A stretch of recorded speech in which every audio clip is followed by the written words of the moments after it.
Welcome, ladies and gentlemen, to a very special episode of Ultima Final Fantasy. Today, I will be reading you the fan-translated canon novel, Final Fantasy XIII, Reminiscence, Tracer of Memories. This is meant to take place after Lightning Returns Final Fantasy XIII, but before the Lightning Returns secret scene, that ending that Joe and I have complained about so many times. So if you haven't finished the game or you don't already know how it ends, play it before you read this. Honestly, it's a really underrated game. It's a lot of fun to play, but we will see what Tracer of Memories brings to the table. So this is translated in part by volunteers and in part by Google, according to the website here. And this can be found on wattpad.com. That's W-A-T-T.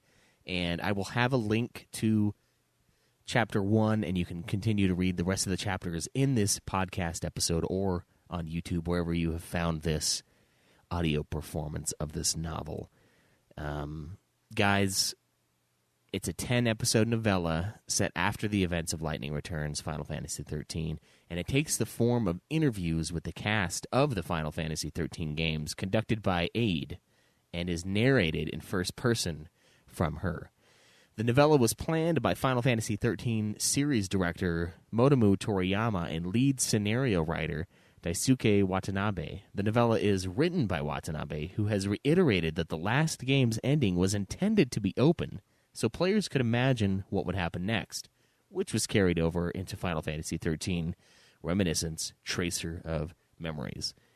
Set between the events of Lightning Returns and the final epilogue FMV, with the final chapter leading into the game's epilogue. So guys, get ready. This is Chapter 1 that features Hope Estheim. Let's dig in. Chapter 1, Hope Estheim, Part 1. A job design called a journalist. I hear many people talk about every day. The opponent of the coverage is wide, regardless of age or sex, ranging from a powerful person who moves the nation to a passing-through child. Talks that various people talk about are varied and are all attractive.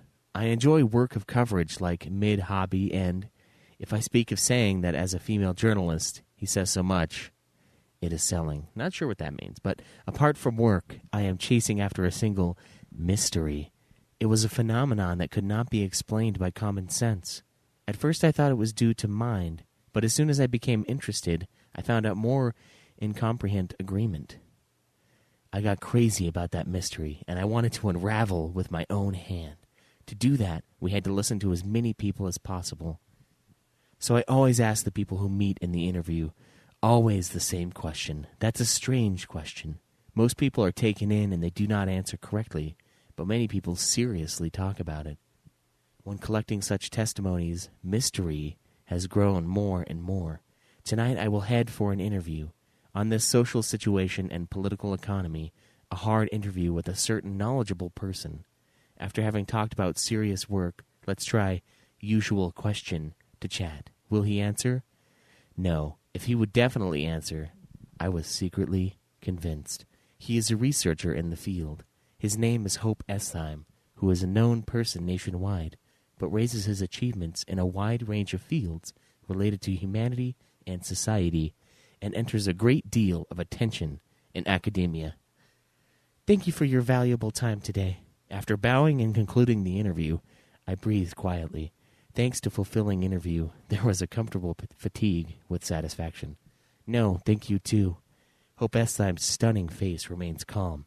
He looks relaxed throughout the day, touched me closely to her for the first time, and he frankly responded to questions I was not going to answer. Nonetheless, he was not the only person in peril. Words were always soft, but his insight to look at the reality of the society had a sharpness. Despite still being young, a quiet weight was felt, as though it had survived for many years in a world that does not pass, such as a sweet ideal. I am excited to meet interesting people. Let's do the usual question at once. How would he answer? Well, are you still in time? If you're not troubled, there's something I'd like to ask you. It's not covered, but it'll be private, off the record. Well, here you are. What is it? Do you remember another world? This was the usual question. He only faintly narrowed his eyes to see something. It was a polite reaction. It is natural that if you ask such a question abruptly, you will face confusion or become frightened. Some people make a mistake for these silly things. He kept silent. I'm planning to judge from listening to detailed explanation. I succeeded the words. Is it all right to say that if a memory is different in a life in a world that's different from this one, it's an event that will revive into a dream repeatedly without an experienced remembrance? Even if you do not know, someone can't forget. Someone I do not know, but the face of a nostalgic person, the image which floats on my mind at first glance. It is like a memory of the previous life. I think that it is a story with a dream. Well, do you have such strange memory? I will answer honestly. Yes, there is a spectacle that I see in my dream over and over again. There are unexplainable memories that I do not believe in this world. Mystery chasing after a long time. I thought that it was due to mind at first, but I came to worry, and I began to ask various people whether other people other than me also have a memory of another world. An interview I started, the testimonies I got interviewed became quite large. It's enthusiastic, just seems to draw water, but the identity of memories people testified may be mere illusions or unconscious wishes. For the most part it seems, but while collecting the testimony, a fact that cannot be ignored emerges. I took out a notebook. It summarizes hundreds of testimonies collected so far. A lot of similarities were found in the people's memory. In some cases, people who were different were born or raised exactly the same, while others were unfamiliar, only experienced the same experience. There were also cases that I could not imagine, especially the words that stand out. There were words of dozens of people knew without knowing the meanings. For example, I open up my note and read it. Cocoon, falsi, grand pulse, Bunavelza.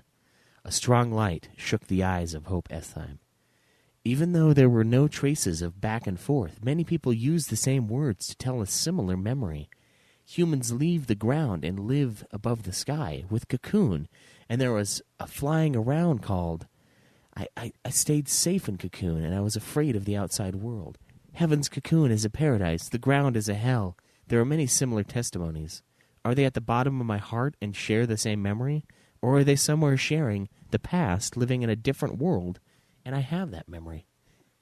So then, to me, I also want to check another world or Cocoon's memory. Not only that, in fact, your name comes up in the testimony of many people. My name?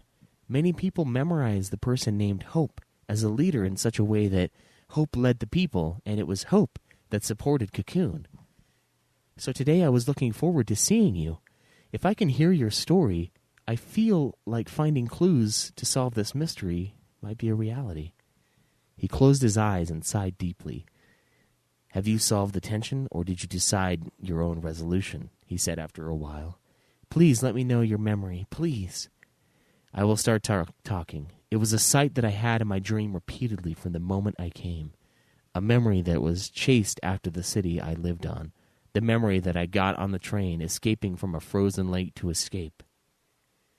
But it was not cold. The lake was not made of frozen water, but made of quartz. Everything was due to things like foul sea. I remember that much. Frequently I see my dream is to memorize something towards the camera, holding my microphone full of force. Surprisingly, there was a person who remembered the scene at this time besides myself. He seems to have memories of somewhere on the screen, of another place, watching the images I'm talking about. What does this memory mean for us? I just want to know. Understood. The eyes that had been unveiled stared at me. Let me tell you my memories. In those days, people lived in the land called Cocoon. I am also one of the people who was born and raised with a hometown of Cocoon. At that time, I was 14 years old. ... The beginning of fate was purge. It was not the first time I heard the words. A number of testimonies have been talking about with fear and anger. He told me in detail. At that time, human beings caught in the sky, flying artificial celestial bodies, and were running a comfortable life. However, at a certain time, Cocoon's governing body, Sanctuary, expelled the inhabitants of one city and said that many of them were killed. That was called Purge. As he was 14, he was unluckily caught up in the Purge and was forced to attend by the fate of suffering, mother's death being cursed and made into lush, the siege of holy forces, and the thought of revenge. Now that I can look back on it, I really was sustaining myself with hate. The despair of losing my mother and becoming a lessee was too heavy for me. I deceived myself and aimed my anger at the closest target, also the largest target. I blamed my mother's death on Snow and despised him for it. If Light hadn't stopped me and pulled me back, I don't know where I'd be right now. He raised the name of the former fellows and the people who met in the middle of the escape. Lightning, Snow, Saz, Vanille, Fang, Sarah. There were names that came out in interviews so far. There were names heard for the first time. Who is Lightning? She is a strict but gentle person, and because she was so kind, she didn't spoil me, but firmly watched over me. So she protected and guided you. Was she like a caretaker to you? At first, I only depended on her. I simply thought she was a strong person. But in reality, she was also lost in suffering. The moment I realized this, I knew that I didn't want to only be protected by her. I wanted to protect her, too. You became partners that faced the same trials together. Yes, we all came to support each other, and we managed to overcome a variety of obstacles. You fought against the gods who reigned over the people, Fal'Cie, Bartandalus, and Orphan. I'm impressed. You've done a lot of research. Back then, the people lived unaware of what their leaders truly were. I heard that later the truth was made known to the public. It was after you defeated them and saved the world. Saved the world, huh? He spoke as if he were talking to himself. Well, we definitely won against the Fal'Cie, but looking back now, I can see that it was only the beginning. Do you mean that you continued your journey even after the battle with the Fal'Cie? We had no choice but to continue. In a new time, a new battle was beginning. Was it the battle that revolved around the Savior? Where did you learn of that word? I heard it while I was gathering witnesses of the other world. Many people still remember this word. My guess is that the word was very important in the other world. I can't stop thinking about it either. But I never once spoke of the Savior. You merely supposed that I knew. The Savior didn't exist during the period when the Fal'Cie ruled. But when I mentioned a new battle, you assumed that I referred to the Savior's appearance. That's right. Did I make the correct assumption?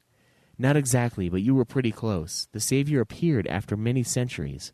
But before that, there was a long, long battle. The world was threatened with destruction and was largely damaged. This might sound unbelievable, but it was a battle that exceeded time. Then I came to learn of the story that unfurled during the period known as AF, or After the Fall. When the Fal'Cie reign ended, the land of Cocoon became unstable for humanity.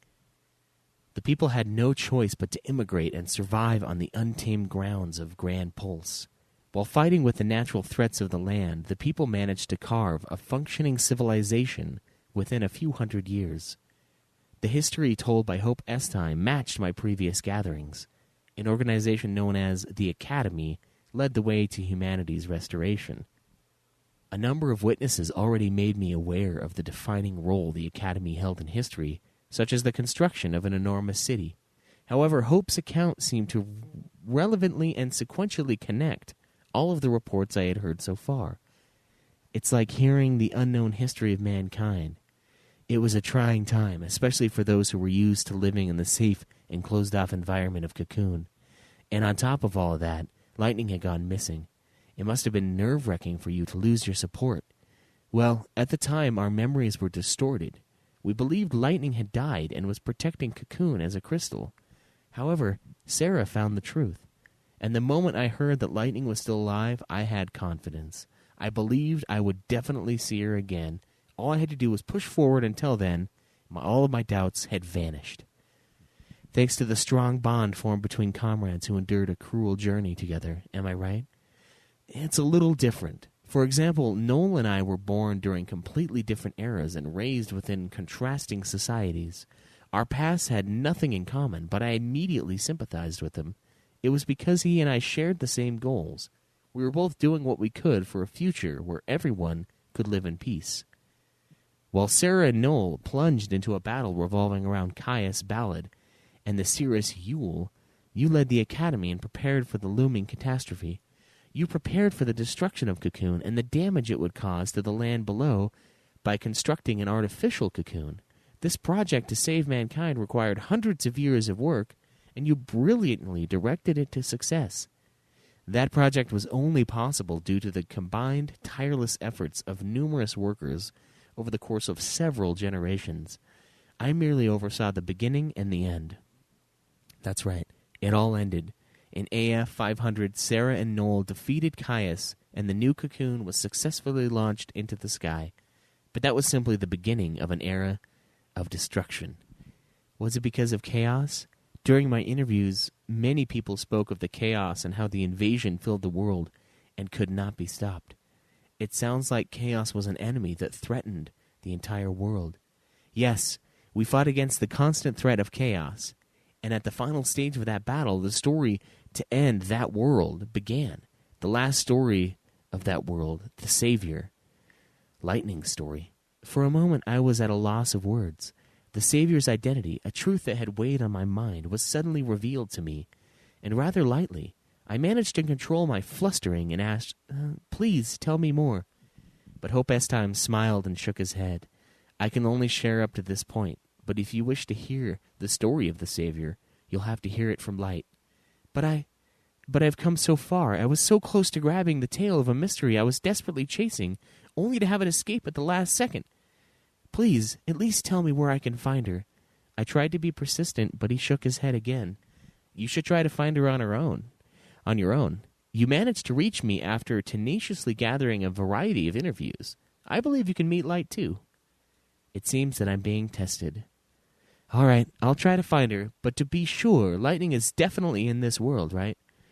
I know that all of my comrades are here. I think that if you chase after Light, you will naturally meet her. And when you talk to all of my friends and learn the truth of that world, please come and see me again. Then I'll tell you everything I know. He softly informed me with a smile. But because he seemed so detached, it felt as though he were hiding something. I couldn't help but ask. Surely I must be wrong, but I have a feeling that you don't know where Lightning is either, even though you believe that you will see her again. It hasn't happened yet. Maybe. His smile didn't change. However, his eyes seemed to be shadowed with loneliness. Before we went our separate ways, Hope Estime provided me with one clue. It is the location of his former comrade. I want to visit him as soon as possible, but I'll need some rest first.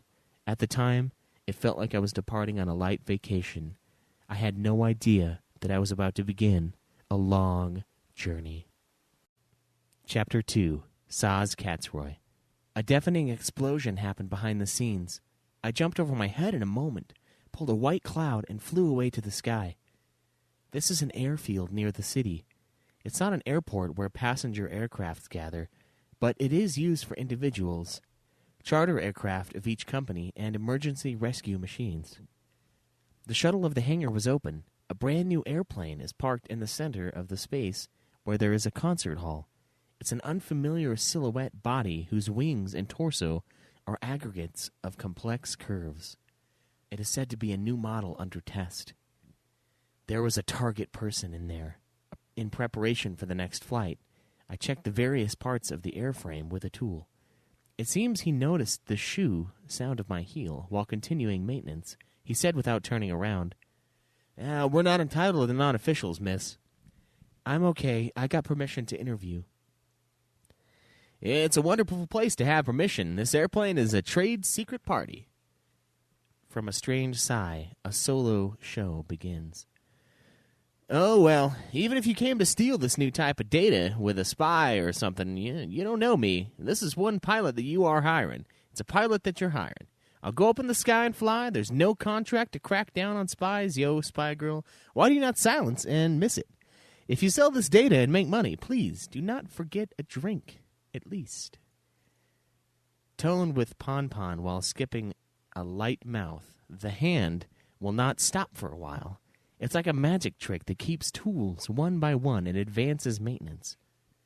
According to the career I studied, maneuvering is also awesome, but I pretended to not know and asked, It's a magical airplane. Can you fly properly?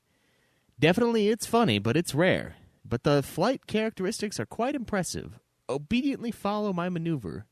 It's a fun flight. Well, in the past, I was flying in more interesting ways. I understand your feelings. You cannot be satisfied with a regular airplane. Is what you really want to skip? It's not an airplane, but an airplane? He looked back like it was played. Afro hair, like a bird's nest, was the momentum that caused the wind. Nice to meet you, Mr. Saz Katzroy. I am amazed, and my eyes are rounded. It spread to the nostrils. Whew! Okay. I explained the background of the interview. Having heard stories to many people, we have gathered testimony about cryptic memories, a strange match of memories about the world that is not in reality. Hypothesis is that humanity once lived in another world, and I met Hope Estheim, and my hypothesis changed into confidence. I'd like to ask you a story, please, Mr. Katzroy. He showed me a white tooth and smiled. Call me Saz. Where did you come from? At that point, a cheerful voice echoed in the hangar. Hey, Dad! I noticed a small boy who came running. Saz shined a smile and expanded his arm widely. Dodge jumped into his chest. Oops, it's a strong attack. Saz raised his boy while laughing. What happened? Did you come alone today? No. Saz turned to me, muttering as if it seemed to be okay. Your son's Dodge, isn't he? He patted Dodge's afro hairstyle. Then Saz said to me, if I think about it, it was all for Dodge that I had such experiences. Saz greeted me on the plane. There were experimental devices side by side with the aircraft under test, but there were some seats that I could sit and talk. Dodge is crazy about piloting in the cockpit. I clasp the control stick and wirelessly communicate with the imagery controllers. Looking at the son who is enjoying his dream of flying in the sky, Saz begins to speak. Dodge got turned into a lessee. I have to fight, but I do not know lessee. A man who was given magical power not found in humans. It's a cursed existence that people are afraid of. Well, it's like that. There were two types of lessee, roughly divided easily. It is lessee trying to break the society called the cocoon, and the other way to protect the society. Neither of them was a bad guy. I became a lessee, but at the end I will not be able to return to my normal life. To be a lessee is to defend and not be treated as human beings. When Dodge becomes lessee, he's only 6 years old. I heard about the holy fortune of Cocoon destroyed innocent citizens and killed them because of the fear of lessee. Oh, that's a purge policy. I wanted to help Dodge, who became a lessee and got on the scene of purge. So it was lucky that I met with Lightning and the rest of them. I was caught up in something. Parents and children are being pulled a lot. He talked about his journey of sufferings from time to time. It's supposed to be a painful past that I do not want to remember. But just like a funny story, I crawl inside with jokes and joke. I felt I understood that he was an ordinary pilot who survived the harsh battle. No matter how heavy the reality is, the margin of the heart that makes me laugh away without being crushed is Mr. Saz's strength. Well, it's not such a wonderful thing, because now it's just laughing. There was not a piece of time to spare, especially when I was sorry for Vanille. Dodge became a lessee. When I learned that Vanille is the reason why, I tried to scream and scold her. I even tried to kill her with my gun, but I didn't. I think both are human-like reactions. You're saying something terrible, but it seems so. Since we were lessee, we're human beings. I was struggling and fought because they were human beings. Falsey, who dominated that world, was a monster like God, but in the end, human beings won. Would you mind telling me what happened after Falsey's era was ended? I want to tell, but there's nothing to talk about. After that, have you heard from Hope? Just 2 years after the first journey, you were missing. Oh, with Dodge. Every skyboard I was riding, I was swallowed by a rupture in the space-time, and I was swept to a strange, strange place. Do you know the Palace of Sanctuary Xanadu? No, I heard for the first time, although I gathered quite a word that seems to be a place, that world. By coverage so far, Xanadu is new to my ears. Oh, that's right, because that place is like a place between dimensions, a place like a foot in the other world. It is impossible for me to be known. What were you doing in such a place? Nah, don't worry. If you don't have dodge that you want to see, I bet in the future I'm seriously fighting for being deadly. Separated from my son only by myself. There was no one alone. There was a strong ally. It was together from the first trip. There's this chick. Chocobo Kalina, a strong ally? Oh yeah, it's a big chocobo. It's not only her that helped me. Sarah and Noel's journey seemed to support a lot. Chocolina from Chocobo helped people? I could hardly believe it, but I'm not going to worry about that right now. The story of Saz was 500 years AF, roundabout. A year when the old cocoon collapsed and an artificial cocoon was launched. The ending of the journey of Lightning sisters Sarah and Noel Kreis.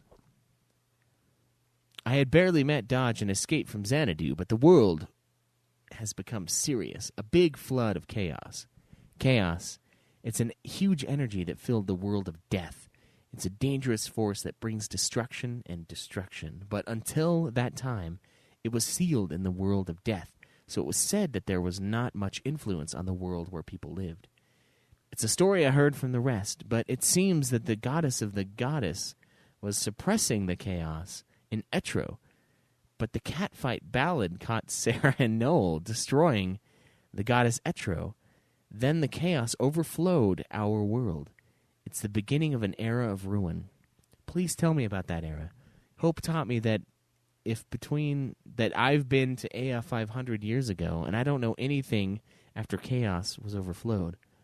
Well, it's not a fun story. The tone of Saz, which was light, was getting heavier moment by moment. At first, I didn't know the seriousness of things. I decided to face chaos by consulting with Hope, Snow, and Noel.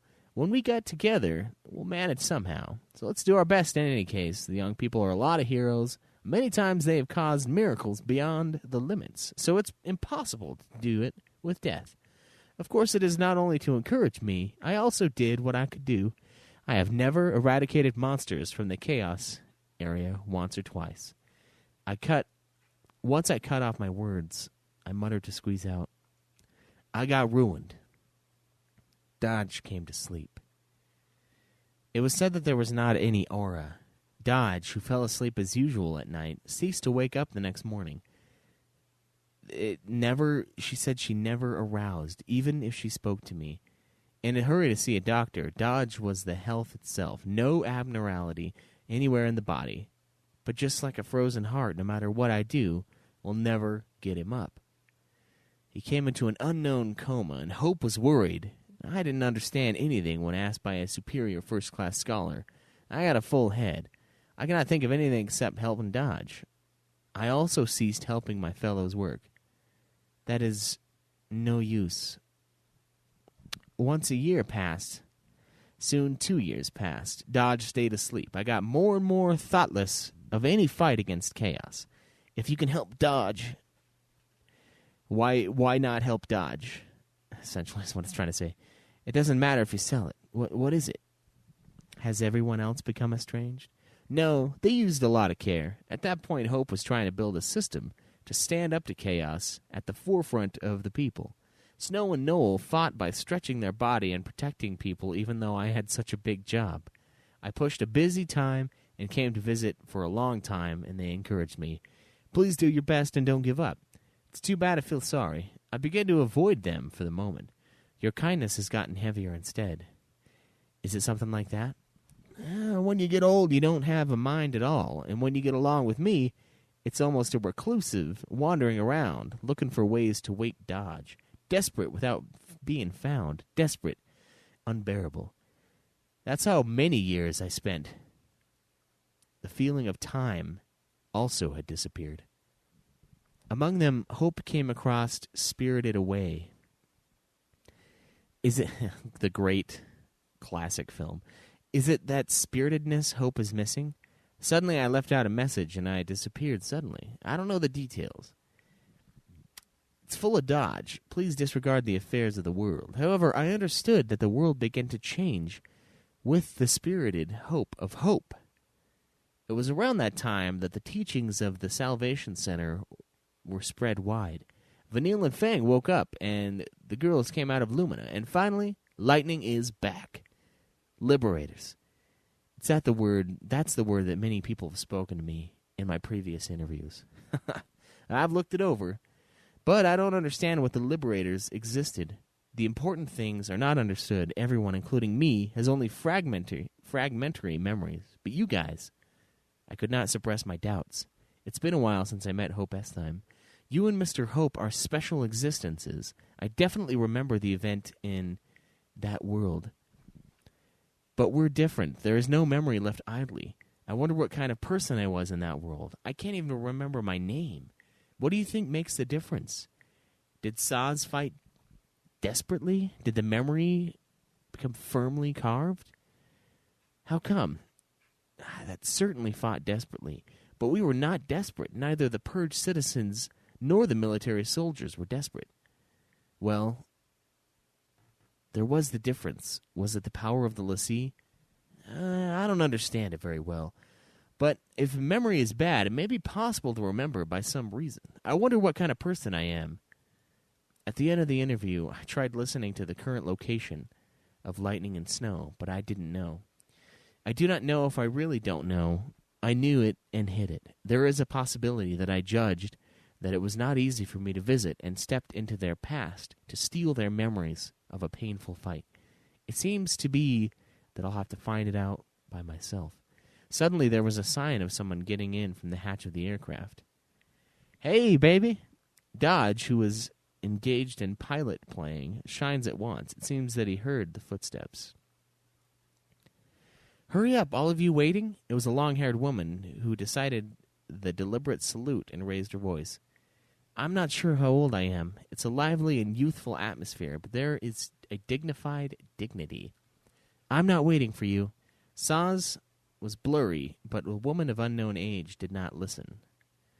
"Dodge, are you not hungry? Come on, let's go eat dinner." "Aye, aye, Captain, it's departing."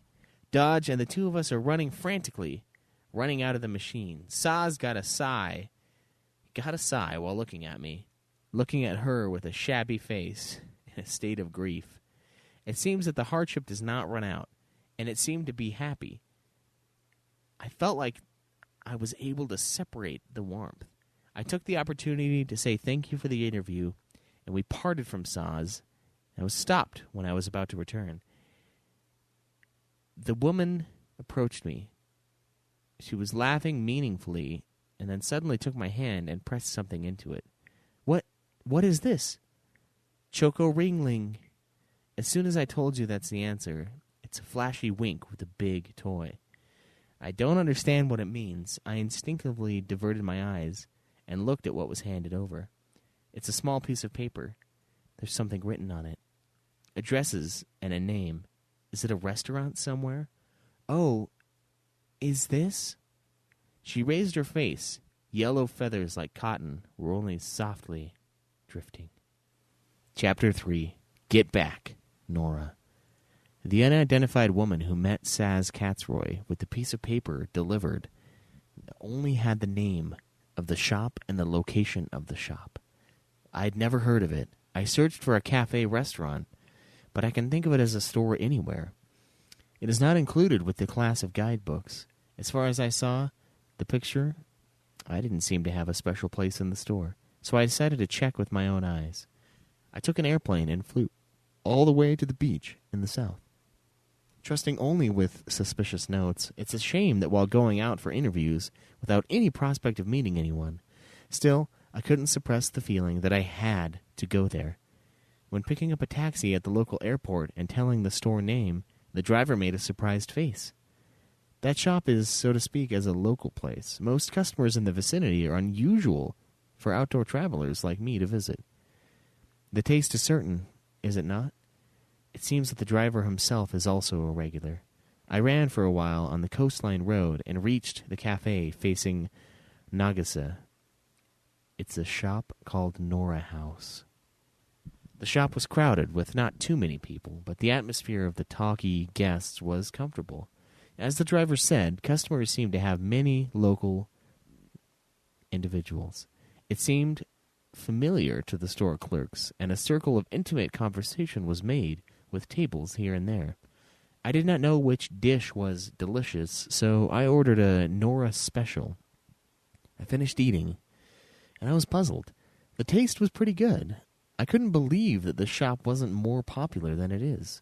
As a cooking diner of a first-class store, it's flattering, but as a dish to eat while listening to the sounds of the waves, it was very special. A nostalgic taste. Yes, it's nostalgic. Just, it's not only nostalgic. What? What is this feeling? I can't say, even though there's something springing within my chest. Sorry, did you not taste it? The waiter's young man was sorry to talk to him. It seems that my expression that I thought was first apparent. No such thing. It was very delicious. I hurriedly canceled. The youngsters of blue hair seemed relieved. It was good. Actually, it was a bit uneasy. Are you not from this land? My home taste is local, so I wonder what it tastes like for you. No, thank you for the treat. It's somehow a nostalgic taste. Like to pull up a memory from my hometown. It was a taste I couldn't believe that I've only eaten for the first time. After I said it, I noticed. Yes, it isn't for the first time. I know this taste. I've eaten it several times. I remember the taste of this store. No doubt, the taste she cooked. Girlfriend, why do you know that it's a woman? What was the name of the shop? When I saw an example memo, I didn't feel anything with that name. But as I touched this taste, when this taste overcame me, my name came back to memory with a special meaning. Nora House. Nora. And it's a phrase to remember. There were several testimonies in the coverages so far. It was a minor word all the time compared to keywords that influence society as a whole, such as purge and lassie, so it was forced into the back of my mind. The words I forgot, my memory I was losing. Madam, are you okay? The blue-haired waiter is staring at me worriedly again, silently. I remember him. At that time he was forcibly holding down the fear of death and holding a gun in the middle of a battle, on some battlefield. I was raising my voice to encourage people around me and inspire them. Nora is stronger than the army. What is this memory? The tide is echoing from Nagase outside the window. The back of my head becomes numb. One by one, like memory waves, it's dark in front of you. A cowardly voice said beyond the dark. I understand the voice was just a big man. What the hell did you do with the customers falling down? You probably didn't use rotten materials as well. A strong-minded voice replies. If you use such a material, you can eat it with me. Huge, do you remember the situation of the customer? I didn't see it. I haven't eaten without eating food. This is the voice of the waiter, yet his name was Huge. I do not want to think that it's my due to dish, but Godot, I will take her to the hospital. Come with us. I understand. I will take you only to the customers. Lebreau has come after we close the shop. I found the body floating. A man called Godot lifted me lightly. I wake up. The sea was spreading in front of my eyes. I fainted in the store and fell down. I seem to have been laid on the deck chair of the terrace looking at Nagase. How are you feeling? Gently put my lifted body back onto the deck chair. A big guy asked, with a surprisingly gentle voice. Yes, I'm feeling better now. I think it's okay now. Everyone seemed to be relieved. The muscular giant is Godot. The blue-haired waiter is Huge, and the black-haired woman is Lebreau.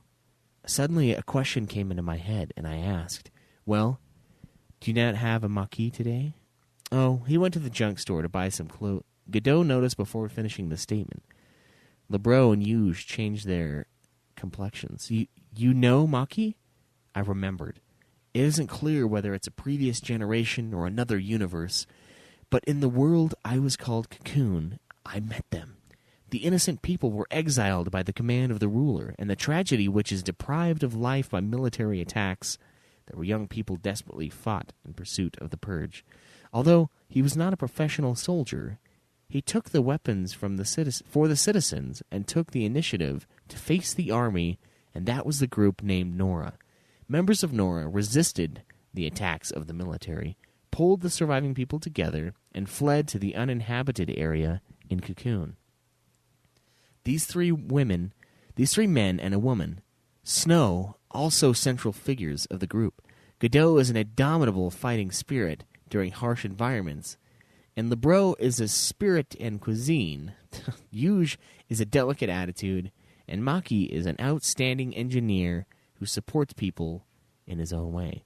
I was one of the guys who was protected by them and supported.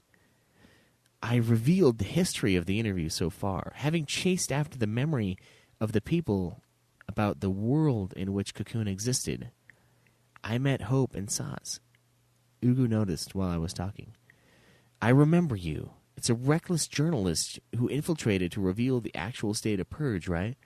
Well, thankfully I was about to kill my life, but it was saved by everyone, and thanks to my sincere escape, I was able to protect the image of the disaster of Purge. Oh, I'm also remembering you, a woman who ran away to the lie of the holy fishes and foul sea by sending a picture of the Purge. Hacked up the broadcast with Maki. It seems that Godot also remembered, and Lebreau. I became aware of Ultima. I feel I had several eaten. It was bad. I was not even a close friend. I have forgotten. That was my line. I have also forgotten, not just about you, but about myself. I did not know anything until now what kind of person I was living as in that world. But I could remember with this taste of the shop. I wonder who I was. Is it okay to say that I'm honored that your memory has risen with my cooking? It's a so-called shock therapy. It was a pretty good kitty taste. A little Godot, can you explain what you mean? Ah, that is that. Someone came back to the place where Godot fluttered with a big body. Everyone, what are you all excited about? Welcome back, Maki, but the timing is terrible. Do not interrupt the story. Well, it's an exquisite timing, sir. I don't understand the meaning. Yuge, who was listening silently, showed it to me and shrugged my shoulders with a face that I know. It always seems like this atmosphere. Yes, there was such a silly exchange in those days, as chased by the military and wandering around the remote boundary during the harsh escaping life. As usual, I thought of the deprived peacefully every day. We always talked crappy and laughed together. We naturally got on each other, and we talked about various memories, and I got some useful information. Saying goodbye, Maki said, I remember your name. In those days, you were Aid. Are you? I firmly nodded. That is a different name from me now, but it certainly is my name. I remembered everything. I was born and raised in Cocoon under the name Aid. I met at the moment when the holy Cocoon collapsed from the turbulence of purge policy. We saw the end of the era of protection and control by fal'Cie and saw the beginning of the AF era, when humankind challenged the revival of civilization with their own power. And now I am reborn and I live in this world. I wanted to appreciate her unidentified girl who taught this shop. Without her guidance, I would not have encountered that taste, and the memories would not have returned. I decided to proceed as I was guided. Even with subtle information, if there was something intuitive with this, I was going to chase it.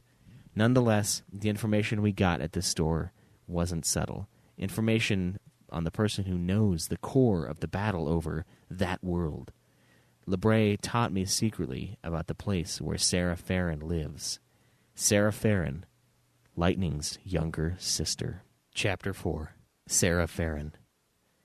The droplets of dripping water dropped from Takamin's rocky skin that will receive a decade of snow that will eventually become a clear stream that moistens the alpine flowers. The rapids have jumped over some waterfalls and run down the canyon, are caught by the deep forest cribs, loosing the flow and knowing the tranquility and the dark flood where the shadows of the trees fall. When the river that crossed the forest crossed the wilderness and dodges the hills to reach the country, the flow is quiet all around. The figure of the great river that brings the grace of the earth to its people is there. This town on the bank of the river flourished due to trading since ancient times. There are universities with a history of centuries, famous for libraries that hold collections of tens of thousands of credits. Originally founded as a library, it later became a university. According to tradition, a nobleman was caught collecting historical materials and randomly purchased from old documents old maps, manuscripts, and letters. Lots of valuable literature are gathered together with enormous goods, and scholars seeking that knowledge have come to visit. They refined their academics and theories by fighting active discussions, and the young people who heard the rumor gathered at the beggar of teaching and eventually developed the university. But the example aristocrat said bankrupt and died. It seemed to me that the great taiga was the reason why he soaked out in the collection as he destroyed himself. The flow of the river is like time. It seems that it has not changed since long ago. The flowing water is always new, and it will always return if it flows. Even though I think it lonesome, I cannot stop the flow of the river. And as time again, like the river, we forget the old ones mercilessly. Time keeps people forgetting the past, and years spend taking even people's lives. I wonder if that aristocrat learned the cruelty of time on the banks of the great river and wanted to leave anything that would disappear in the course of time, even in this world, raise the blood flow to collect. If so, I, too, I am sticking to the memory of the world, lost in the time ahead of time, and I continue to interview to keep records, maybe his kind of records. I met Sarah Farron at a cafe near the library. I was informed in advance about my identity and the purpose of the interview, but before I got an interview, I had a desire to tell. I've interviewed a lot of people and covered about the memory of that world. Most people do not remember anything. Even if I remember, it's fragmented. Even for my own, I remembered, but it's like a dream. I don't have a sense of reality. But as I said it, Sarah seemed to realize what I meant. But now it's different. Hearing from Mr. Saz and the other people I met of Nora, I told her all the circumstances. Yes, the memory gradually revived. I remembered what kind of person I was. I was a citizen of Cocoon, a brisk reporter. The truth was hidden behind the politicians. The truth of the purge policy was violent. In this way, I was supposed to be chased by the military, but I was saved by Nora, which is not a dream or a delusion, but a reality that I actually experienced in the past. I surely live in that world that was. I wanted to convey this to her. Sarah, you have saved the world. It was the world that I lived in. Thank you for defending us and fighting for us. When I saw Hope and they were told that they saved the world, I felt like a different person in a faraway world. But I noticed that my memory was back, and it was not a different world anywhere they fought to defend, but the world where myself had lived. I realized that I was saved. I had to express my gratitude. It was such a saving of the world. Sarah made a smile with a bitter smile. I did not show humble. It seemed to be honest. I was just keeping it protected. Anyway, since I was just her little sister, Lightning Sister muttered, with her eyes flat. They lost their parents early. Her older sister Lightning served in the military and supported the lives of them both. Sarah met Snow Villers while she was in high school and started socializing when she decided to go to college. My older sister was not thought pleasantly of. She was thinking of Snow, and Nora is not really a great group of people. Snow is indeed rough, but it needed a little talking to her for to know the actual him. But you did not have such time. Unfortunately, you brought him in touch with Fal'Cie and made him a cursed l'Cie. Yes, He has become an enemy of human beings, of those living in Cocoon. Of course, I didn't think that I would hurt Cocoon, but even though she was not harmful to her, the masses of Cocoon tried to eliminate the l'Cie enemy. The ululation of citizen sentient that fears l'Cie blindly moved society and led to that miserable purge policy. And in the middle of the purge war, she stopped. In front of my older sister's Lightning's fiancé Snow, she became a crystal image and fell asleep. That was the beginning of the battle to change the society called Cocoon. After seeing the moment when Sarah slept, Lightning, Snow, Saz, Hope, Vanille, and Fang, that joined later, fought against each other despite the collision. When they finally rescued Cocoon from the destruction, Sarah was also unleashed from the crystal's sleep. But when Sarah woke up, a new distortion will occur in the world. Lightning has disappeared. You were told that Lightning is dead, and you raised from the crystal. It was a sacrifice to stop the collapse of Cocoon. Everyone thought, but I couldn't believe it. I wanted to smile at my sister who blessed my marriage with Snow, who woke up from the crystal. Only I clearly remembered. In fact, your memory was right. The memory of everyone else in the history of the world were distorted. The older sister was not dead. It was captured by the world Valhalla. I noticed that fact. You decided to return to the world to write history. At first, I didn't think so deeply. The trigger was Noel, because he brought Moogle and told my older sister's message. I just wanted to see my sister and just jumped out. Even then, Noel pulls, and thanks to it, I continued the journey, as I thought I was just relying on people. Shrugged down sparingly, she talked about the events of the trip with the soft talk. It was a journey to restore the history of the world over a period of several hundred years. If the flow of time is compared to a river, the earth is distorted by a huge force and the flow of the river has changed. Sarah tried to destroy the rocky mountain that blocked the river, to stop the flooding, and to return the river to its original flow. It was a succession of unbelievable events, but I believed that it was true, and her tone was calm. Gate, paradox, parts, fragment, various things that overturn spatial and temporal laws, the power of time story to see the future, and a shrine maiden Yule who repeats life and death indefinitely, and enemy, naive enemy, Caius Ballad trying to save her. At the journey's end, she lost her life.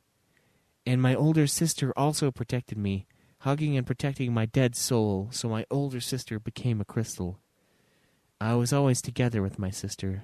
I had fallen apart. I became apart from my older sister. I was sleeping, and I could not notice when I awoke. Is there something you can't remember? What? I was also living in that world, a reporter of Cocoon. The name was Aid. But it was only recently that that memory came back. I used to recall vague scenes before, and I'm not alone. I've covered a lot about that world, but no one remembered my name except you. You're special, and you're remembering things in that world. How are you doing it? It's not such a thing. I am an unforgettable. It's not a special existence because it's not even a special existence you remembered. I remember the names and experience in that world right now. If you're a person other than you, well, sometimes memories will be back to something else. I think that the key is in your existence. I believe that my memory has been revived thanks to Mr. Hope and all the people who got in touch with us. So we interviewed everyone more. I want to investigate what happened in that world as much as possible. What do you intend to do? I want to announce it in a single story collectively. When I heard your story, my memory came back. In the same way, by spreading stories in that world, more people can regain memory. Please wait. It was an unprecedented voice. It was not big, but it was strong. The person who remembered that world might rather suffer. The painful memory is raised. What if the old world that no longer exists does not go away from the head, and the way of the living now is bound? A word stuck in my heart. I felt like I was talking about myself. I am sticking to the memories of the lost world and pursuing with a crazy. I wonder if I'm sacrificed in my life by being hooked in the past. Sarah smiled, lonely, as if I read such an idea. Because we are. I remember the world. The memories that I want to forget, if I can, but there were pleasures gained by suffering. So it's all important, all the memories. I'm glad that I will be able to look back. However, due to memories, we can only be us in the old world. Sometimes I feel distance in this new world. Then, is it meaningless to try to learn about that world? If I say that it is happier to forget the old past? I'm sorry. I don't blame you. I think it's more tough than I am. I live with my feet on the ground in this world, but suddenly my memory of another life has risen. It is swinging between the memories of the two worlds. You may be a special one. By the end of the interview, the night was late. I am away from Sarah Farron. I wandered around the river, running through the city, and cooled my head with a night breeze across the river. Even though the light of the city is reflected, the flow is dark and deep. The river of the night flows to the end of the darkness and the black globe. I wonder if my interviews are meaningless.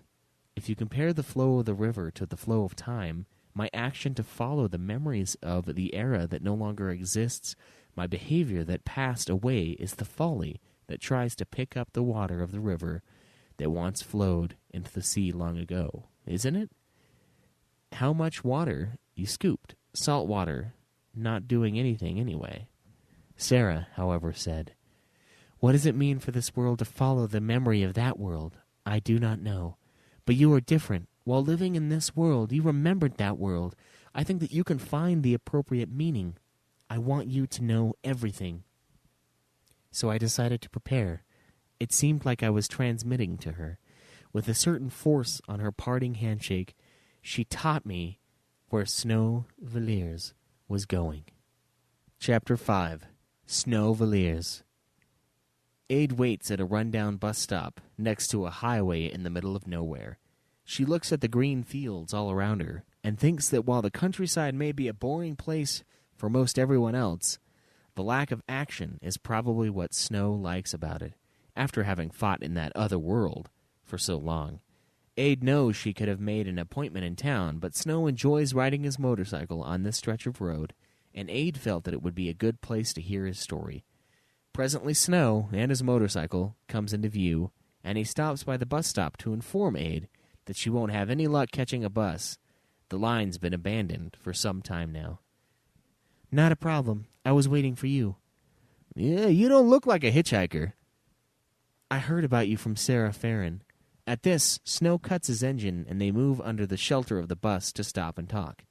Aid tells Snow everything she's learned so far, and at the end of her story, Snow agrees to tell everything she wants to know, because anyone who has Sarah's trust has his trust too.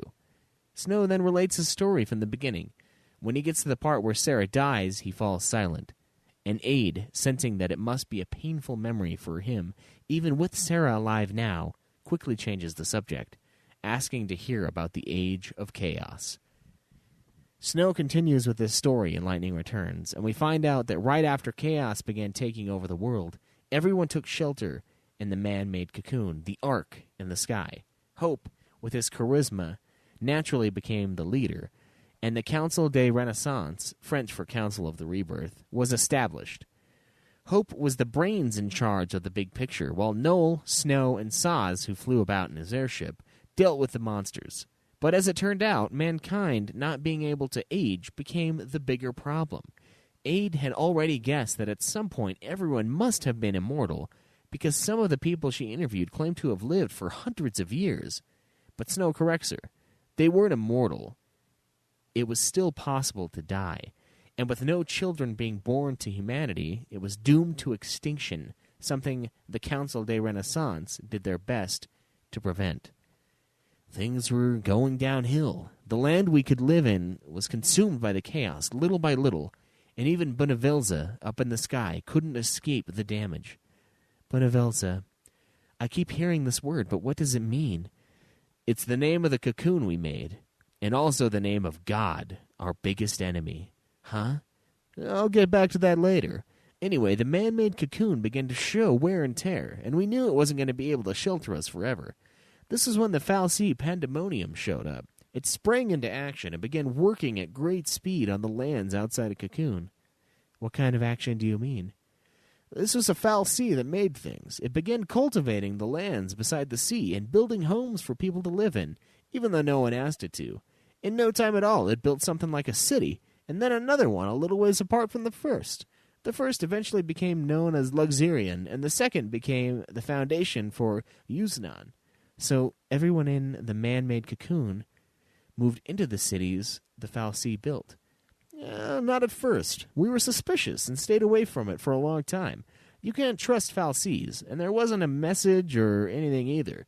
While we stayed on the alert and waited to see what it would do next, the fal'Cie began its next course of action. It built a plant in Yuznan and established a supply chain. Food, fuel, the works. The fal'Cie didn't say anything, but it was trying to bait us all right.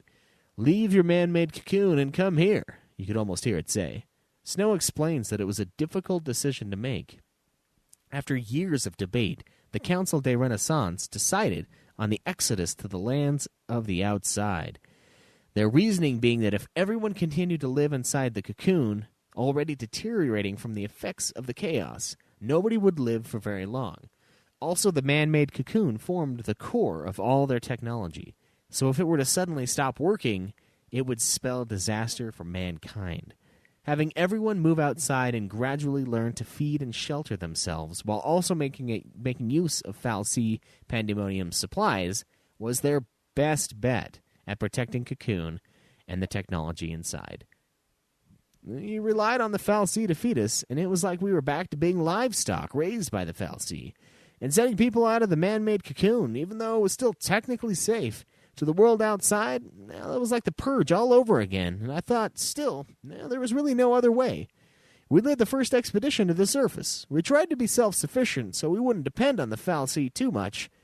And all the time we fought the chaos, every single day. It was a fight with no end, and for years that was how we lived. Sounds like it would be easy to lose your sense of time living like that. I'm reminded of what Saz said. He told me he fell into despair when Dodge didn't wake up and wandered the lands for years. Yeah, I wanted to help the old man, but there was nothing I could do. It was the same for me. I couldn't see a future, and I didn't know how to save Sarah or where Lightning was. Every day was a nightmare. Noel was trapped in his despair, too. He blamed himself for what happened to Sarah and the mess the world turned into, and couldn't get over it. He shouldn't have, because he didn't do anything wrong. And how was Hope doing? He was brilliant. He looked for a way to stop the chaos and never complained, not even once. I was able to keep it together and do my best because he never abandoned Hope. It's just like how his parents named him. He was Hope itself. He was our... No, you may think I'm exaggerating, but he was the hope for all mankind. And because of that, he was removed. By removed, you mean how Hope was spirited away and disappeared without a trace? I heard from Saz that Hope's disappearance was what caused the world to change. He suddenly disappeared, and the Council de Renaissance fell into disarray. There were debates, all right, but no decisions were being made. I tried to restore order, but that was no hope. There was fighting between factions, and petty squabbles began to eat away at the fabric of our society. Everyone was on edge. Around that time, I was responsible for the manufacturing plant at Yuznan, and it took all I had to stop a war over the supplies from erupting. In the middle of all the confusion, the Council del Renaissance began to lose the confidence of the people, and in its place the teachings began to spread. It was the creed of the glorious God. Even if the world ends, God will save you and lead you to a new world. This was the doctrine touted by the Order, which appeared around then. I've heard of the Order in my investigations. Well, you must have. The number of believers in the Order kept increasing, and as organization, they began to exert control over society. As for the name of the god they worshipped, go on, take a guess. Benevelza. Panic began to spread after Hope disappeared, and those in despair clung to Benevelza's teachings in hope of salvation. You see now why Hope was spirited away, don't you? Benevelza was the one who erased Hope. God took Hope away so he could capture the hearts of men. The Order was after a monopoly of all the supplies. I wasn't about to let him do that, but at the same time, I didn't want to have men fighting each other. On the surface, I pretended to concede to the Order's authority, and they gave me the title of patron. but I had them agree on 2 conditions. Yuznan was to remain independent, and the Order had no business meddling in what goes on at the plant. Sounds like you had a lot of pot-licking to do. It doesn't sound like the old me, right? Even a fool learns a few things after living a few hundred years. Snow goes on to explain that as patron of Yuznan, he busied himself playing cat-and-mouse politics with the Order. There was so much work to be done that he had less and less time to meet up with Saz and Noel, and eventually they no longer kept in touch. Some 150 years later, Vanille and Fang woke up and were taken into custody by the Order.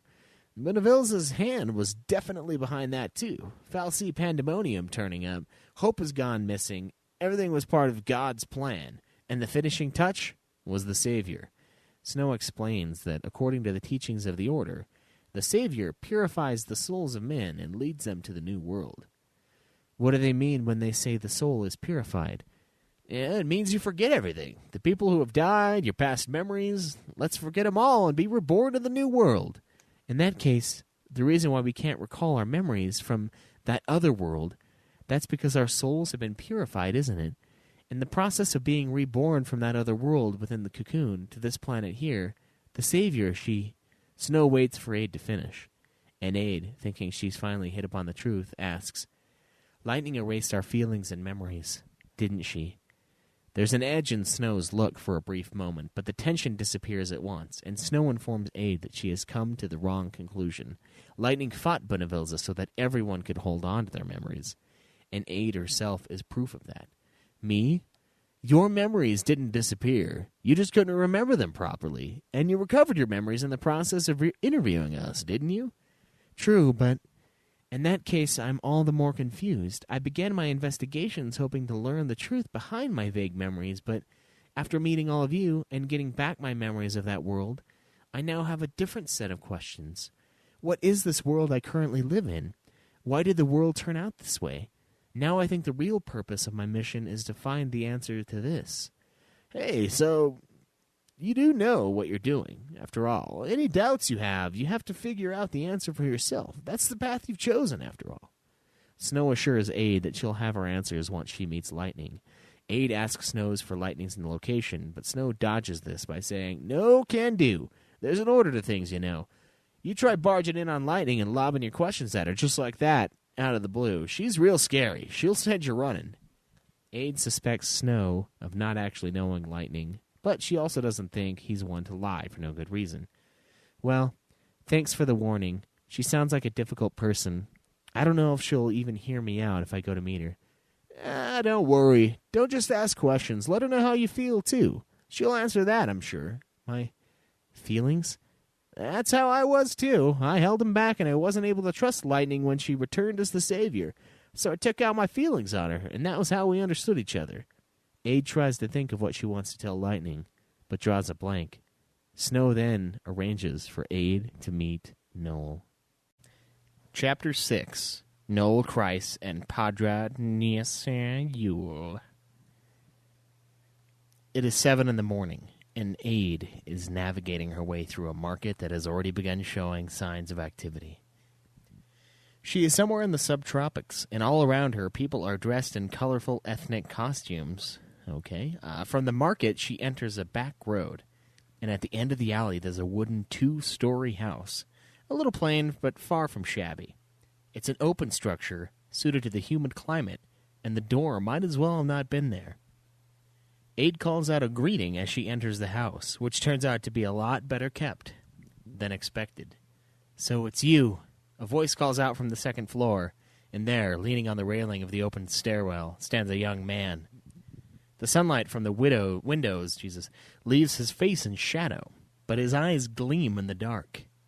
Aid thinks to herself that these eyes, clear yet inscrutable, are like those of a hunter coolly sizing up his prey, like the eyes of a bloodhound or a cat. In a flash, the young man jumps from the stairwell and, without making a sound, lands on his feet before Aid. All this reinforces Aid's impression of Noel Chryse as a cat. I heard from Snow. So, you want to know about that other world? Yes, if I may. I used to be a part of that world, too. So I heard, but I've never had the opportunity to talk about it. No one would believe a story like that. Without relaxing his stance, Noel asks Yule, standing in a doorway behind Aid, for her opinion. Yule looks at Aid for a long moment and decides that she can be trusted, because Aid will believe them. Noel, with a sigh, says that if Yule says so, it must be all right. Aid hears the gentle turn in his voice and thinks that, for Noel, Yule's opinion and judgment must come before everything else. They sit down and begin to talk. Yule sits stiffly, her back ramrod straight, while Noel is the very picture of relaxation. But Aid knows that she must not be deceived. Underlying Noel's relaxed posture is the assured knowledge that he can handle anything that might conceivably happen. It occurs to Aid that Noel is not only like a cat, but also has the aura of the vigilant guard dog. Noel relates his story, his life in AF 700, the Farseers, Caius, and his time-travel adventures with Sarah. Sarah's death, the destruction of the world, they weren't the fault of Caius alone. I had a hand in it, too. But it was a trap set by Caius, wasn't it? You just didn't know it then. Snow told me that it wasn't your fault. It's one of those things you can't shrug off as inevitable, and it isn't something you allow yourself to forget either. I couldn't stop thinking there might have been a different way, or how I might have done better and prevented all of it. I had 500 years, more than enough time to second-guess myself and regret my actions. Eventually, I even came to understand how Caius must have felt when he tried to destroy the world for Yule. Aid is surprised at his frank confession, and Noel begins to talk of how he led his life in the Age of Chaos. Aid explains she's heard about the Council de Renasant, and how it... God damn... sorry guys. My mouse got wrapped around my mic cord somehow, and I bumped it off the table, and it fucking yanked the mic out of my hand. Oh, okay. Aid explains she's heard about the Council de Renasant and how it was the core of human society. It was thanks to Saz and his pep talks, you know. When things look ugly, it's time for you youngins to step up. Things like that.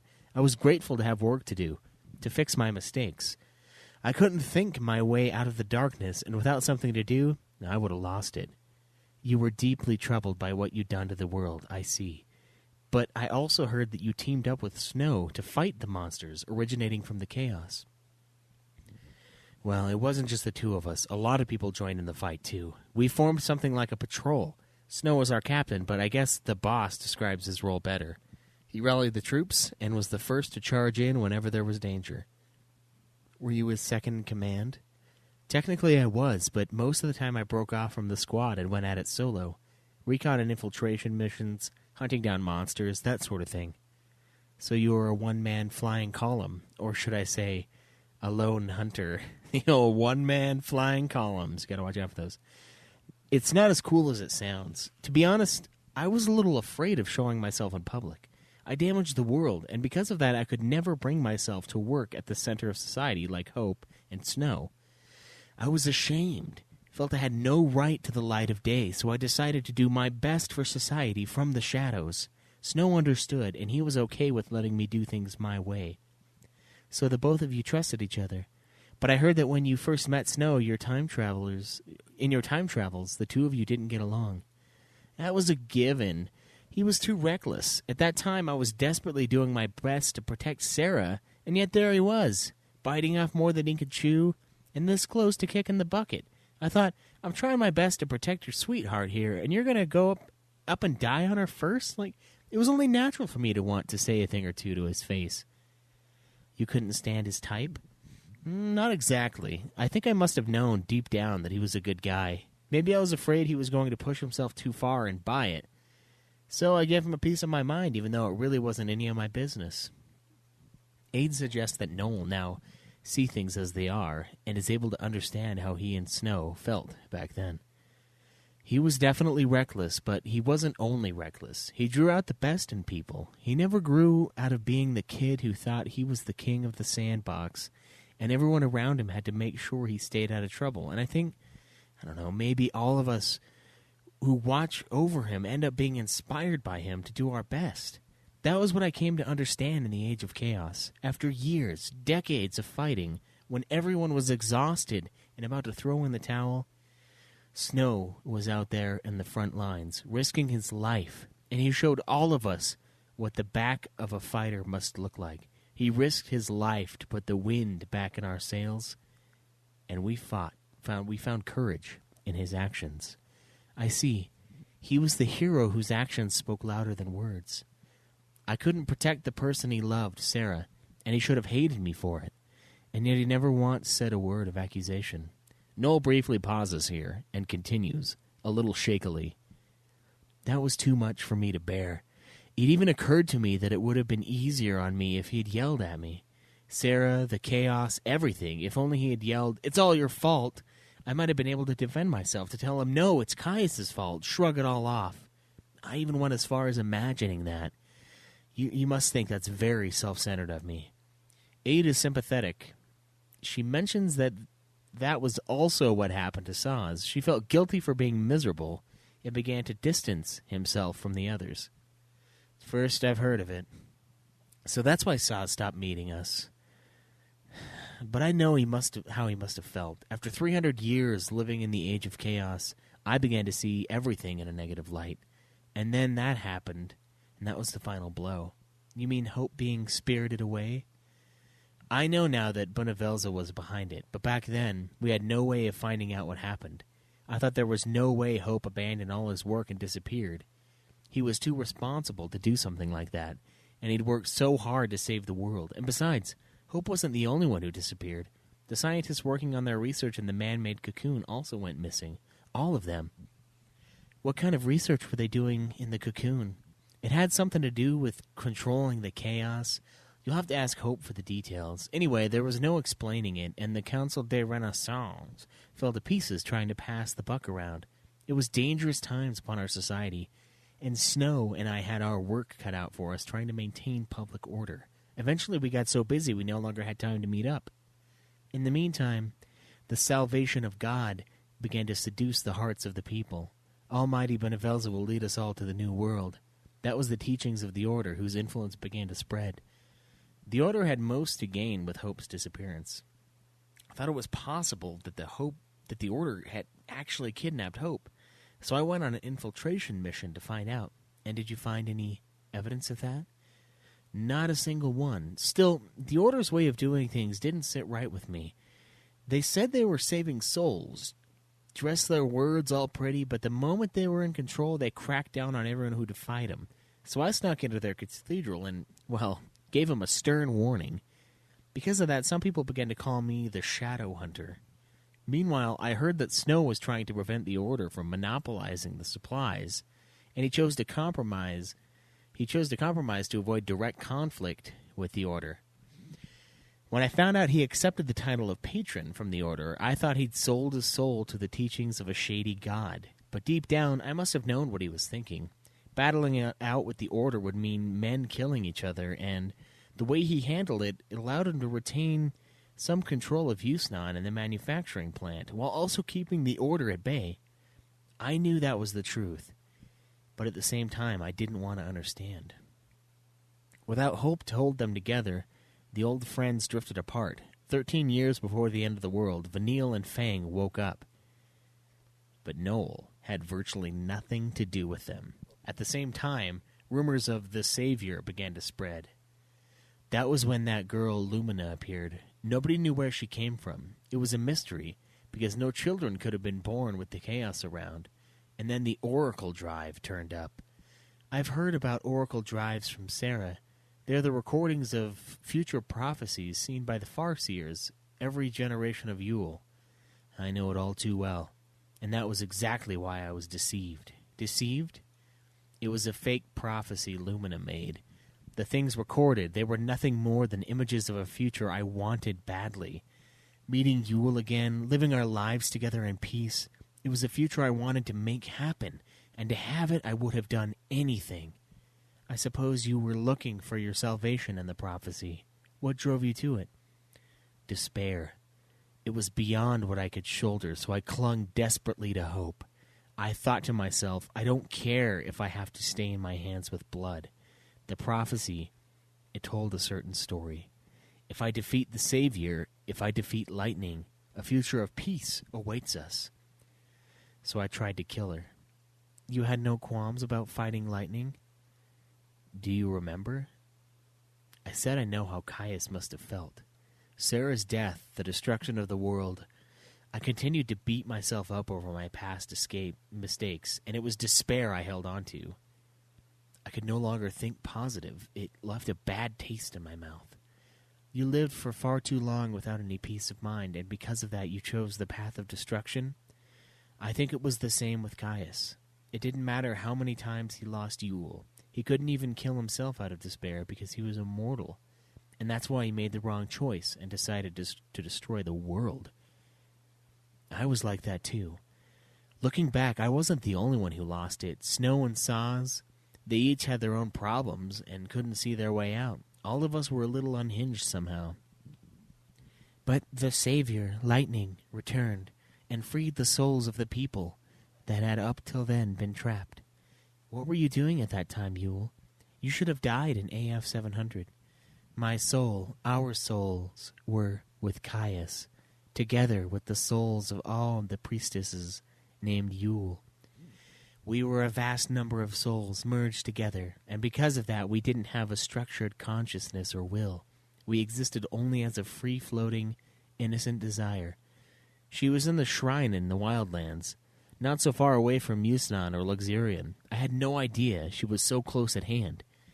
Does that mean Caius lived there too? He was neither alive nor dead. The feelings of the many Yules conflicted with each other. Some Yules thought he had suffered despair for too long and wished for death to set him free. But there were also Yules who didn't want him to die, who wanted to be with him. Our contradicting feelings fused with the chaos and imprisoned his soul. There was no permitting him to disappear then. Was Caius' soul also reborn in this world? He isn't in the world, you see. Caius is in the realm to which souls return. If you die, I'm sure you'll meet him. So he's in the realm of death. He protects the souls of the dead, shepherds them into a new life, rules the unseen realm.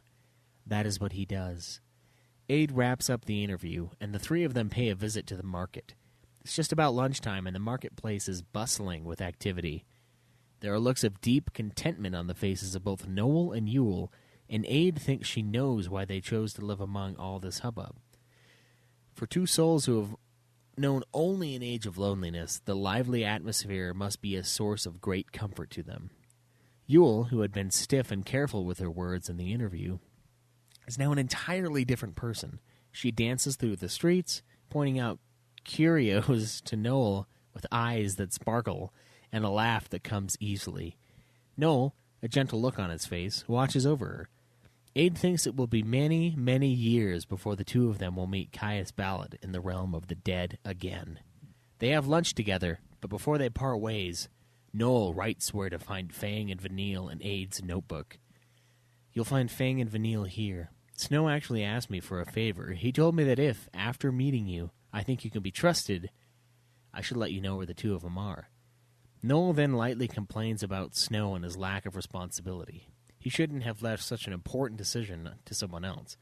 But even as he says this, there's a faint smile on his lips and a nostalgic look in his eyes. Chapter 7. Orba Yun Fang and Orba Dia Vanille. The dry winds kick up a veil of sand. Just beyond, Aid spies the shadow of a steeple in the distance and knows that she is approaching the ruins.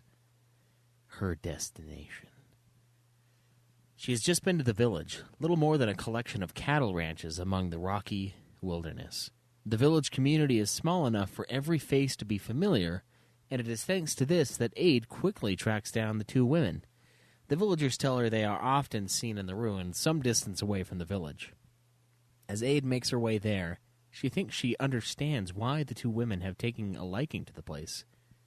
The ruins standing among the desolate landscape reminds them of home. Aid enters the ruins and finds herself in a great stone hall. where the walls are thick and sturdy and the sound of the biting winds deceptively far away. Although the ruins have been abandoned for many years, Aid notes that it is considerably well preserved. The place is surprisingly clean and might even be habitable with a few pieces of furniture. Aid has to remind herself that the two women she is looking for don't actually live here. She takes a deep breath and calls out, "Is anyone here? Here, here, here." Aid's voice echoes throughout the empty hall. Before the last of the echoes fade, a voice speaks up from behind Aid. Bum, bum, bum, bum, bum, bum. "Stop shouting. It makes a damn lot of noise." Sorry, I'm going to probably make her British because I can't do the New Zealand. No, I can do it, okay. "Stop shouting. It makes a damn lot of noise." Aid is caught unawares. Just a moment ago, she could have sworn there was nobody there. She turns to find a tall woman with dark skin and black hair, and Aid knows she has the right person. "The people down at the village gave us a heads up, said some woman was trying to sniff us out. Who told you about this place, you little weasel?" "I." No. Wait, well, to be precise, I met Snow before him, and he had this message." Overwhelmed by the hostility emanating from Fang, Aid fumbles to find her words, and the resulting explanation is too cryptic to earn points in her favor. "The hell are you talking about?" Fang is now all the more suspicious of Aid, and just as Aid thinks Fang is about to throw her out... "Did I hear that right? Miss, you met Snow and the others?" A voice pipes up, full of innocence, and the tension in the air is shattered at once. Aid finds that she has just been saved by a redhead with pigtails, peeking out from the shadows of the hall. Aid takes this opportunity to compose herself, and this time the introduction goes well. After all the practice she's had, Aid is getting to be an old hand at telling her story, and even Fang is persuaded. Fang and Vanille begin to tell their story. Eventually they arrive at the point where they save Cocoon by turning into crystals. "We turned into crystals and went to sleep, but we were able to watch the people go about their lives on Grand Pulse." "Now that you mention it, Sarah told me that in the middle of her travels through time, the both of you saved her." "Oh, yes, I remember that. She asked for help in the world of dreams. I've always felt that Sarah and I share a connection somehow. I mean, when we first opened our eyes in Cocoon, Sarah was the first person we met." "Yeah, it was our fault Sarah became a lessee. We wanted to save her, make it up to her. If we could have fought by her side, maybe things would have ended differently, and Sarah wouldn't have died." "But at the time, both of you were the pillar holding up Cocoon. There was nothing you could do. After that, how did the two of you escape when the world was taken over by the chaos?" "Hope saved us. Right before Cocoon fell apart, they cut us out of the pillar and sheltered us. You know, that organization Hope created. What's it called again? Council de Renasant. And after the two of you continued to sleep." "That's right. We slept for 500 years. We woke up 13 years before the end of the world. I wanted very much to thank Hope for saving us, but..." "By that time, 150 years had already passed since Hope was kidnapped by God. The Council de Renasant had been defunct for years, and the Order of Salvation were the ones running things. Can you imagine what a shock that was? We finally woke up, and what did we find? The world in shambles, people throwing themselves at the feet of a strange god. I thought, what the hell is going on here?" Man, I'm like losing the fucking accent bad. "But it had to happen, sooner or later. We were fine because we were asleep, but everyone else had already lived through 500 years of a dying world. You can't fault them for wanting to depend on something. They were so tired inside. And that got me thinking, if the teachings of the Order are a lifeline for the people, well, maybe I should help them out, too." "I heard that during those years, you, Vanille, were the saint of the Order of Salvation. I suppose that, like a saint, you wanted to help as many people as possible when you cooperated with them." "Yes, but it turned out it wasn't working. I wasn't working with them at all. I was being used." "Used?" "The Order exploited Vanille's feelings. They welcomed Vanille into the cathedral, fed her pretty lies, things she wanted to hear. She's the type to take everything seriously, and she believed everything they told her, never suspecting anything. She took it into her head that she could help everyone so long as she did whatever the Order wanted. That's always been one of my faults. You know it is. You keep thinking you have to fix your weaknesses, but in the end you can't ever change. My feelings were caught in a dead end. So before I knew what I was doing,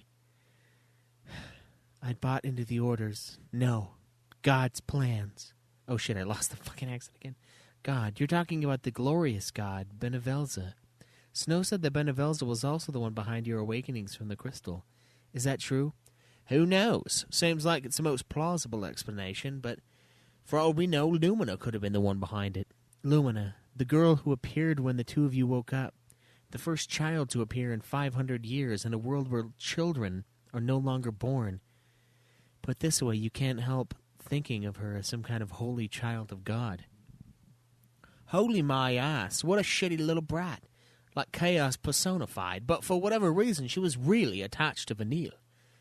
Lumina may have acted like a spiteful prankster, but really she was a lonely girl who wanted attention. Maybe she woke us up because she wanted someone to indulge her. All the same, Lumina could have been working under Benevil's orders too. In any case, when Light and I were looking for the Holy Clavis, Lumina sabotaged the search. You took off for the desert right after waking up from the crystal? No, I spent a few years with Vanille under the Order's care. We lived in Luxurion, where the cathedral was. In a way, those were the easiest days of our lives. After all we'd been through, our lives in Urba, on Grand Pulse, where we were born and raised, those days were just one hardship after another, and when we became Lassie, charged with taking down Cocoon, well, a hard life doesn't even begin to cover it. So you see why I thought taking it nice and easy in Luxurion wasn't such a bad idea. And there were a number of decent men and women among the followers of the Order. They treated us very well. That they did, but even in the underlings were regular good guys. The ones at the top of the Order were rotten garbage. I realized that if things went according to their plans, Vanille would be in danger, so I left Luxurion. I wanted to take Vanille with me, but you could have taken a lever to her, and she still wouldn't budge. Yeah, take the old lever to her. At the time, I thought it was the best to stay with the Order. I can be really stubborn sometimes, over the strangest things, even though I'm just a pushover the rest of the time. When were you ever a pushover? Anyway, in the end I left Luxurion alone and headed for the desert. I was planning on looking for the Holy Clavis all by myself, but then I bumped into these bandits, a bunch of tomb raiders, so I decided to throw in with them and comb the ruins together. She makes it sound like a partnership, but really I heard she beat them into submission. The bandit gang, Monoculus, they tried to mess with her, so she gave them a good thrashing, and that made her their boss. Is that what it looked like? Well, anyway, it's true we had a little talk, and next thing I knew, the bandits were groveling on their knees, begging, please be our boss. I didn't see a reason to refuse, so I became the leader of the Monoculus. And then you led the bandits on a search for the Holy Clavis. How did the excavations go? Badly. The ruins were sealed, and we couldn't get close to the crucial areas. Light was the one who cleared the way. Lightning came back to us after Fang had been gone for 5 years, I think. That's right. Without her powers of the Savior, we'd never have broken the seal on the Holy Clavis. What kind of powers did the Holy Clavis have? The power to summon the souls of the dead and to purify them. You'd think with a description like that it would be something sacred, but the Order had a terrifying use for the Holy Clavis in mind. But I was an idiot. I wasn't able to see through their schemes. If Benevelza had gotten his way, the souls of the dead would be erased, never to be reborn. Everyone would have forgotten all about that other world, I bet. But, as it is, a lot of people, myself included, hold on to memories of that other world deep within our hearts. That means all of you put a stop to Benevelza's plans. My soul must have been saved, at that moment, by all of you. I didn't do anything. All I did was make Fang worry and have Lightning show me the way. Light saved us. All of us. At this point, Ada is no longer able to keep her excitement in check. She forgets that she is here to hear their story, and is instead driven by thoughts of meeting Lightning. In that case, I would very much like to meet with Lightning and hear her story. My interview with Hope started me on this journey, and I've met Saz, Snow, Everyone who fought by your side, but Lightning, she's the only one I can't get in touch with. Looking back on the interviews so far, it seems to me that she, the Savior, is the person at the heart of everything, the one who saved that other world. Fang and Vanille steal a glance at each other, then give a slight nod. Aid watches the two of them and realizes that for two people who have lived through an immeasurable length of time together, even the briefest look is enough for them to understand each other. And what are you going to do when you meet Light? Aid feels the no-nonsense question like a spear jab. Flustered, Aid fails to keep her voice as steady as she explains. Well, naturally, I'd want an interview, and there's something I want her to know, too, how grateful I am. Lightning was the one who saved our souls in that other world, right? If she saved us, I want to thank her for that. Well, she already knows you're thankful because you're here, alive. Vanille, in a gentle yet confident voice, explains what Fang means. This is what Lightning wished for from the very bottom of her heart. She wanted everyone to be able to live with their eyes on the future without being stripped of their past. For that she battled God, and her victory won her this world, a new world for everyone to live in. As long as everyone's happy living here in this world, Light's wish has already come true. No need to run after her waving your gratitude on a flag. She wouldn't want something like that, if you ask me. In other words, you're telling me to give her some space? That I should leave Lightning alone? I'm saying that if you manage to find her on your own, well, good for you. You won't hear me complaining. You are free to look for her. What goes for you also applies to Lightning. She's already free. In any of her other usual interviews, Aid would have continued pressing for information on Lightning, but with Fang and Vanille, she finds herself unwilling to upset them. The two of them sacrificed themselves to support Cocoon, where she lived, and for that she feels indebted to them. Still, Aid isn't giving up her quest to meet Lightning. She decides it's time to return to the beginning, time to ask for the final piece of the story from the man who supported Lightning in the 13 days before the end of that other world. Hope Estheim. Chapter 8, Hope Estheim, Part 2. Aid recalls what Hope said to her at the end of his interview. Come back to me when you find out the truth behind that other world, and I will tell you everything I know. That was the beginning of Aid's journey. In her quest for memories of a world that no longer exists, she met his friends, and in the midst of it all recovered her half-forgotten memories. My name was Aid, back on the other world. You and I were part of the same era, and I was also caught up in the purge. Aid begins her introduction in this manner on her second visit, and Hope Estheim smiles quietly in response. Before they begin their second interview, Aid sums up everything she's learned from the interview so far: the purge, the battle for Cocoon, Sarah and Noel's journey to fix time, and so on. Aid does this to prove that she did, in fact, discover the truth behind that other world, as Hope asked her to. She wraps up the story at length, and Hope nods, deep in thought. I'm impressed by your research. There were even a few things I didn't know, so you really did meet everyone. Aid wonders if this means she's passed the test, but at the same time she can't find it in herself to accept the compliment. Not everyone. In the end, I wasn't able to meet the most important person of all. I see. So you didn't meet Light. There's a hint of disappointment in his voice.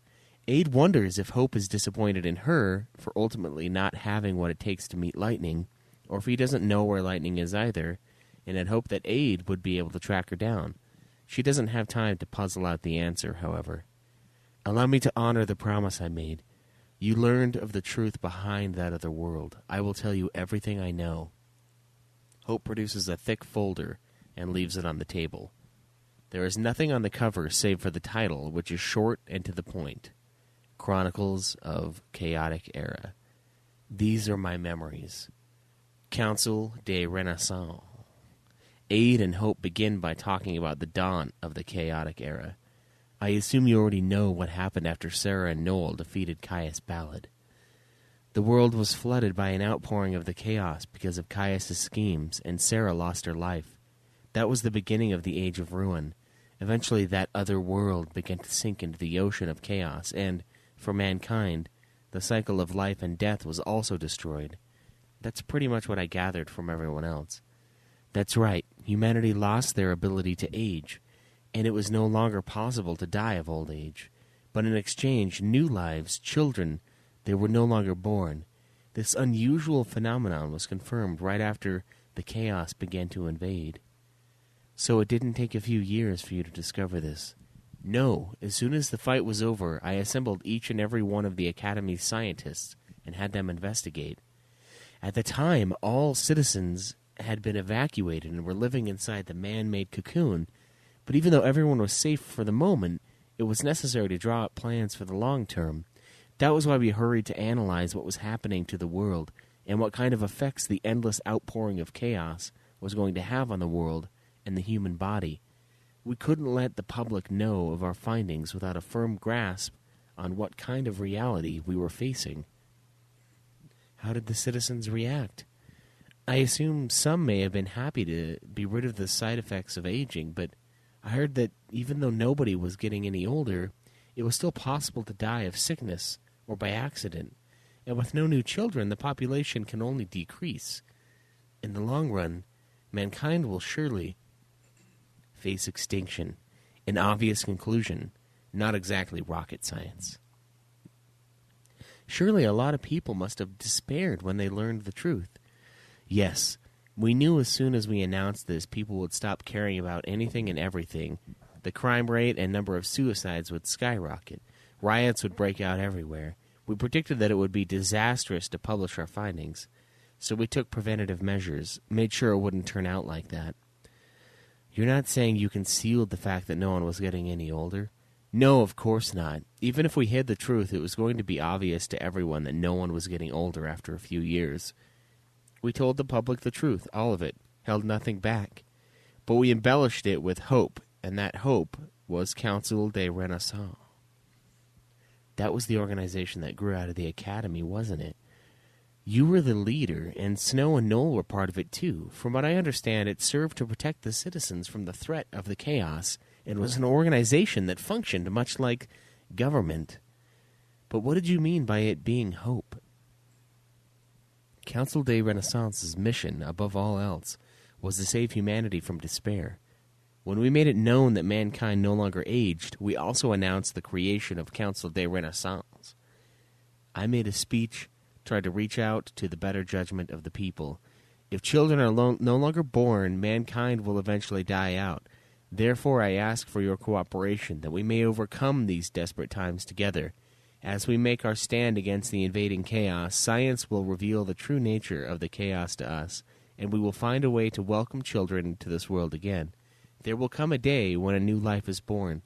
To this end, Council de Renaissance will do whatever it can. That was more or less how it went. Fortunately, the citizens didn't take it too badly. The fact that we were all unaging was now out there in the open, but we saw virtually no adverse effects on society. Well, you lived up to your name. You gave the people hope.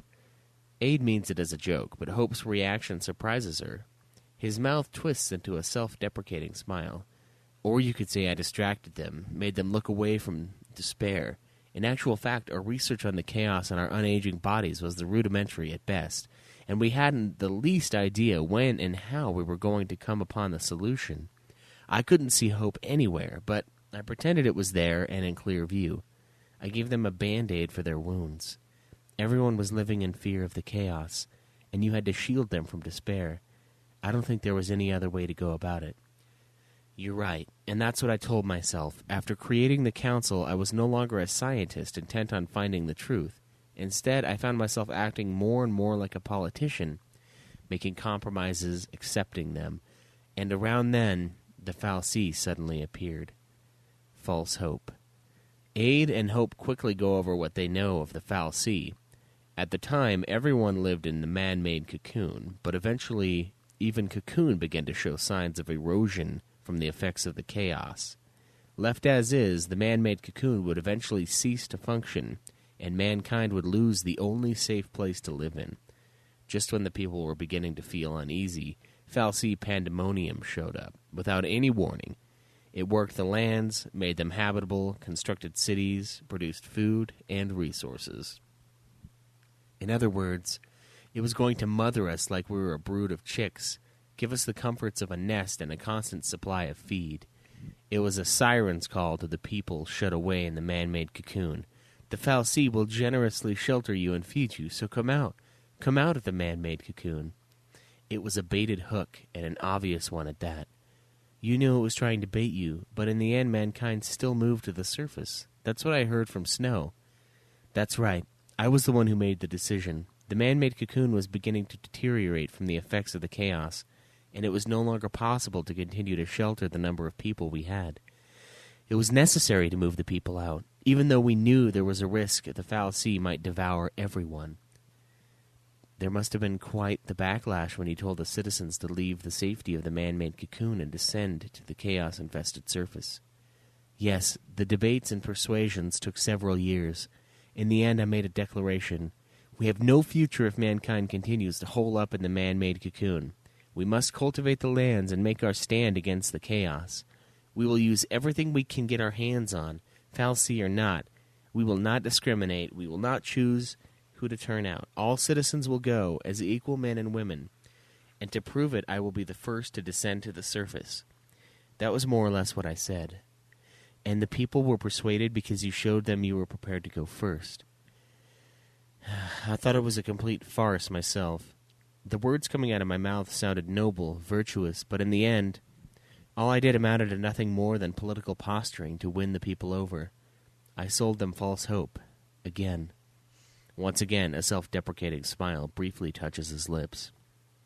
With that, all of humanity descended to the earth, and the man-made cocoon was left deserted. On paper, at least. Only on paper? A team of scientists, a very small number of them, remained in the man-made cocoon. I wanted them to make full use of the energy and the state-of-the-art facilities the man-made cocoon supplied, and find a way to fight chaos. Their existence was highly classified information. We were afraid the foul sea might try to do something to us if word somehow got out. That was why the scientists kept all contact with society at the absolute minimum, shut themselves away in the man-made cocoon, and gave everything they had to the research. You weren't part of the research team? I was busy keeping Council de Renasant together. By that time I was all politician, inside and out. Hope then talks about how he oversaw, in secret, the research being done in the man-made cocoon, while making sure, as council leader, that human society continued to move in the right direction.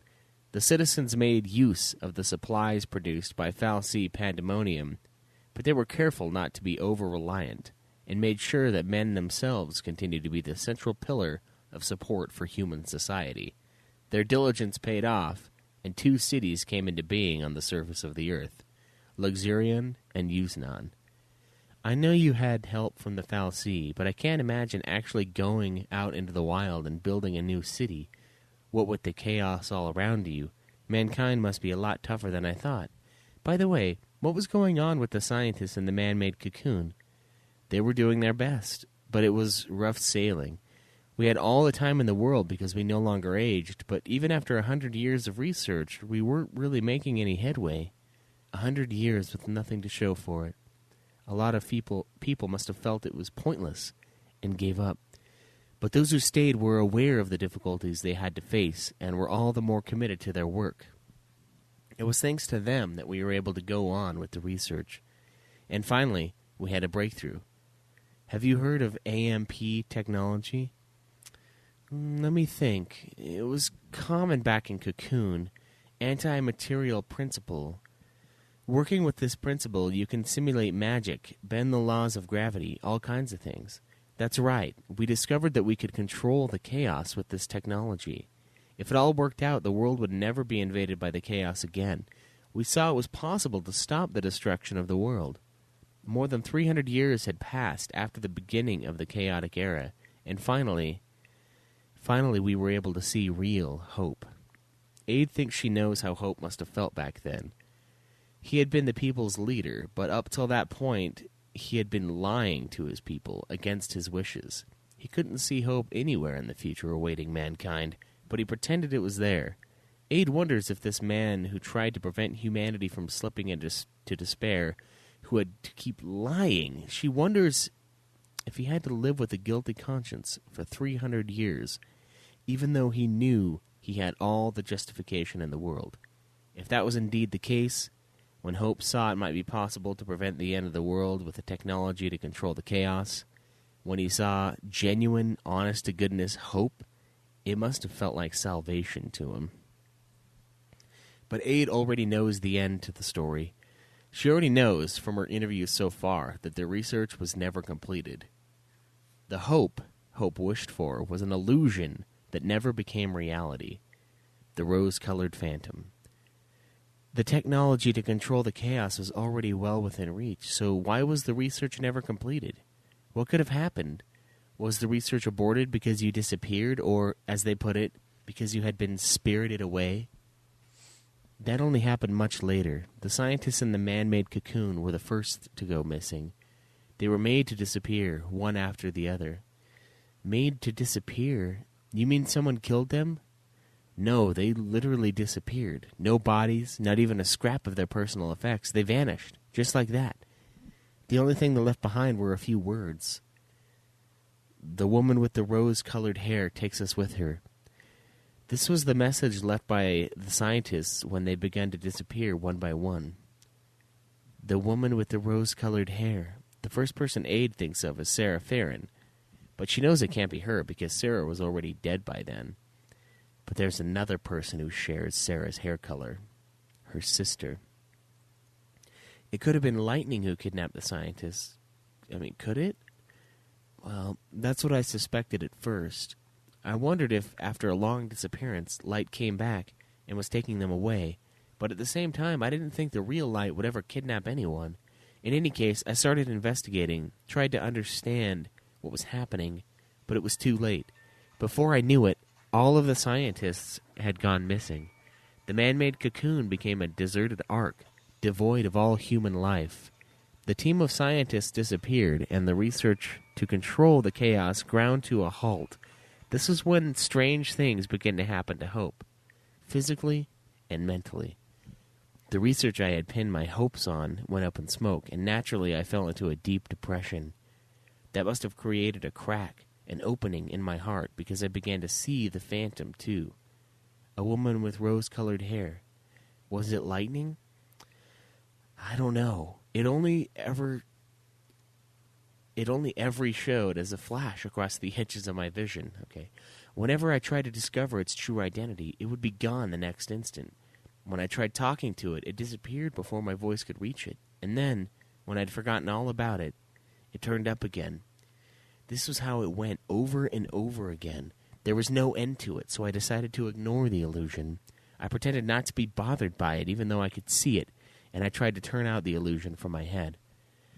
But when you have to remind yourself not to care about something, you usually end up all the more affected by it. Am I right? Yes, that's exactly right. It backfired on me. The more I tried not to care, the more I was hooked, and my feelings were slowly reeled out of me. In time, I found myself unable to think of anything but the illusion and of Light. That may be why I began to relive my past in my dreams, with increasing frequency, and once that happened, the illusion I saw, it started showing up in my dreams too, and there were times when it talked to me like the Light I knew from long ago.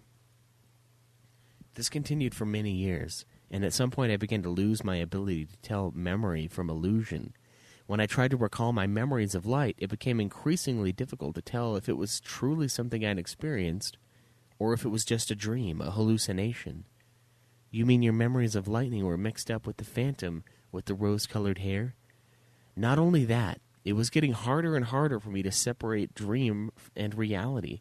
I'd hear Light's voice in a dream and then wake up to find that her voice wouldn't leave my ears. Things like that. Put simply, my mind was falling apart, bit by bit. Aid finds this difficult to believe. Not when everyone she's heard from has spoken highly of Hope Esthime's intellect and rational mind. And yet, someone was able to send him over the edge, to make him lose sight of the boundary between reality and fantasy. Who could have done it? Who could have snapped Hope's mind, the mind of someone who had up till then steered humanity along, never giving in to adversity? Aid knows there's only one answer. Benevelza, the god of light, was behind it all. That was how God worked. He may be a god, but he has no direct control over the hearts of men. However, he was capable of creating illusions. He made sure that all who saw his illusions became obsessed as they tried to figure out what the illusions could possibly mean. The victim becomes unable to think of anything but the illusions, and eventually loses all sense of judgment. The mind, exhausted and with nowhere else to turn to, clings desperately to God's illusions. He drives you into despair, robs you of your reason, controls your mind. That's a terrifying enemy. I fell into Benevelza's trap, and when I finally realized what was going on, I was no longer in any position to fight back. The rose-colored phantom that had appeared before me, I knew it wasn't light, that it was a dangerous entity out to manipulate my mind, but my heart had already been taken over, and there was no defying it. I left the city, led by the phantom, and found myself lured into the man-made cocoon, by then completely deserted. And there I remained, confined, never to be seen again by anyone. So that was what really happened when you were spirited away. Why did Benevelza make you his target? Was your existence that much of an eyesore to him? He wanted to use me, both as his agent that would make sure the Savior acted according to God's plan, and also as his new vessel. Was that when you found out lightning was the Savior? Yes, ironic, isn't it? I was trapped by the fake light, and that was how I learned that the real light was going to return. By then I was already a prisoner, but I wanted to at least send hope back to my friends, to let them know that light was coming back. So I used the man-made cocoon system to send a message to Snow and the others.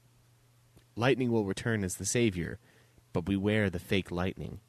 I wanted to send a more detailed message, but the communication system went dead just then, and right after that, my consciousness was stripped away. Hope was then remade by God's hand. It took God 169 years, 13 times over, to turn him into a pawn that acted according to God's wishes. He was also to make sure that lightning, the Savior, set to awaken before the world ended, would behave according to God's plans. In the meantime, the chaos continued to corrode everything with increasing speed, and the world rushed headlong into destruction. And then the fated day arrived. 13 days before the end of the world, she woke up. That was the return of lightning. Chapter 9, Breathless, Caius Ballad. Whenever the wind dies down, an unpleasant smell assaults my nostrils. It's the smell of something burning. The smell of cooking or a bonfire would be nice, relaxing, but this smell in the air only sickens me. It's the smell you get when things you should and shouldn't burn are made to burn together, all the same, and it comes as an attack to the very back of my nose. And there's the smell of dust and sweat in the mix, too. I try to see what's burning, but I don't find any likely fires around me. I think the smell must have been carried here by the winds, from far away, but just as I'm thinking that, it dawns on me. What an idiot I am. The smell is coming from me. The smell of smoke has seeped into my hair and clothes. It must have gotten all over me when I passed the barricade on the corner of the street just a moment ago. The militia holed up in the barricade had been burning scraps of old tire and assorted trash and steel drums. A makeshift smoke screen. Just a few months ago, this was a sleepy, out-of-the-way town. Now it's a complete battlefield. Gunshots, explosions, howls of outrage, and screams echo through these old brick streets. And those who aren't exclusive to this town either. All the neighboring provinces, too, have turned into a battleground for violence. This country currently lies divided by a civil war. It started with a relatively peaceful demonstration, but there was a violent crackdown. Blood was shed, and that angered the people, turned them into a rioting mob. The government tried to subdue the people with force, but a part of the military sided with the citizens, turned on the government instead. Eventually, the banners of revolution were flown.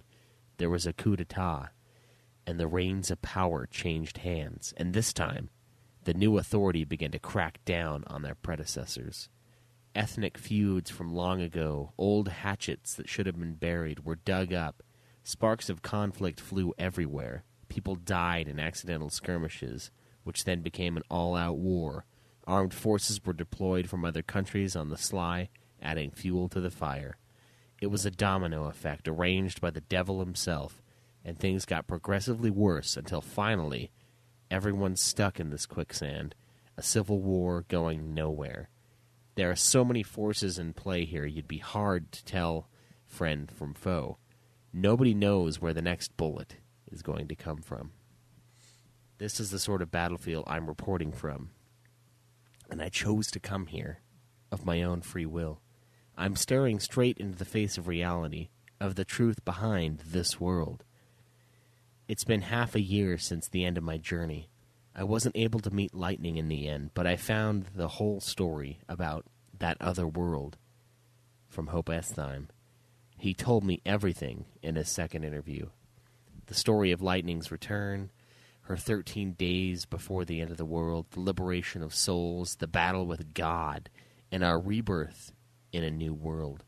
Lightning and her friends fought for us when that other world ended, and thanks to them we were reborn into this world. This should have been a new world filled with hope, but what's really going on here in this world? I don't know anymore. I've seen too many terrible things on the battlefields. Lightning and her friends defeated Benevelza, the god of light. They ended the age of God's reign over mankind and gifted us with a new world where we could be free. They did all that for us, but look at us now. In a world without God, humans have taken to killing each other. What did they fight for? What was the point? Or is this depressing world exactly what we deserve?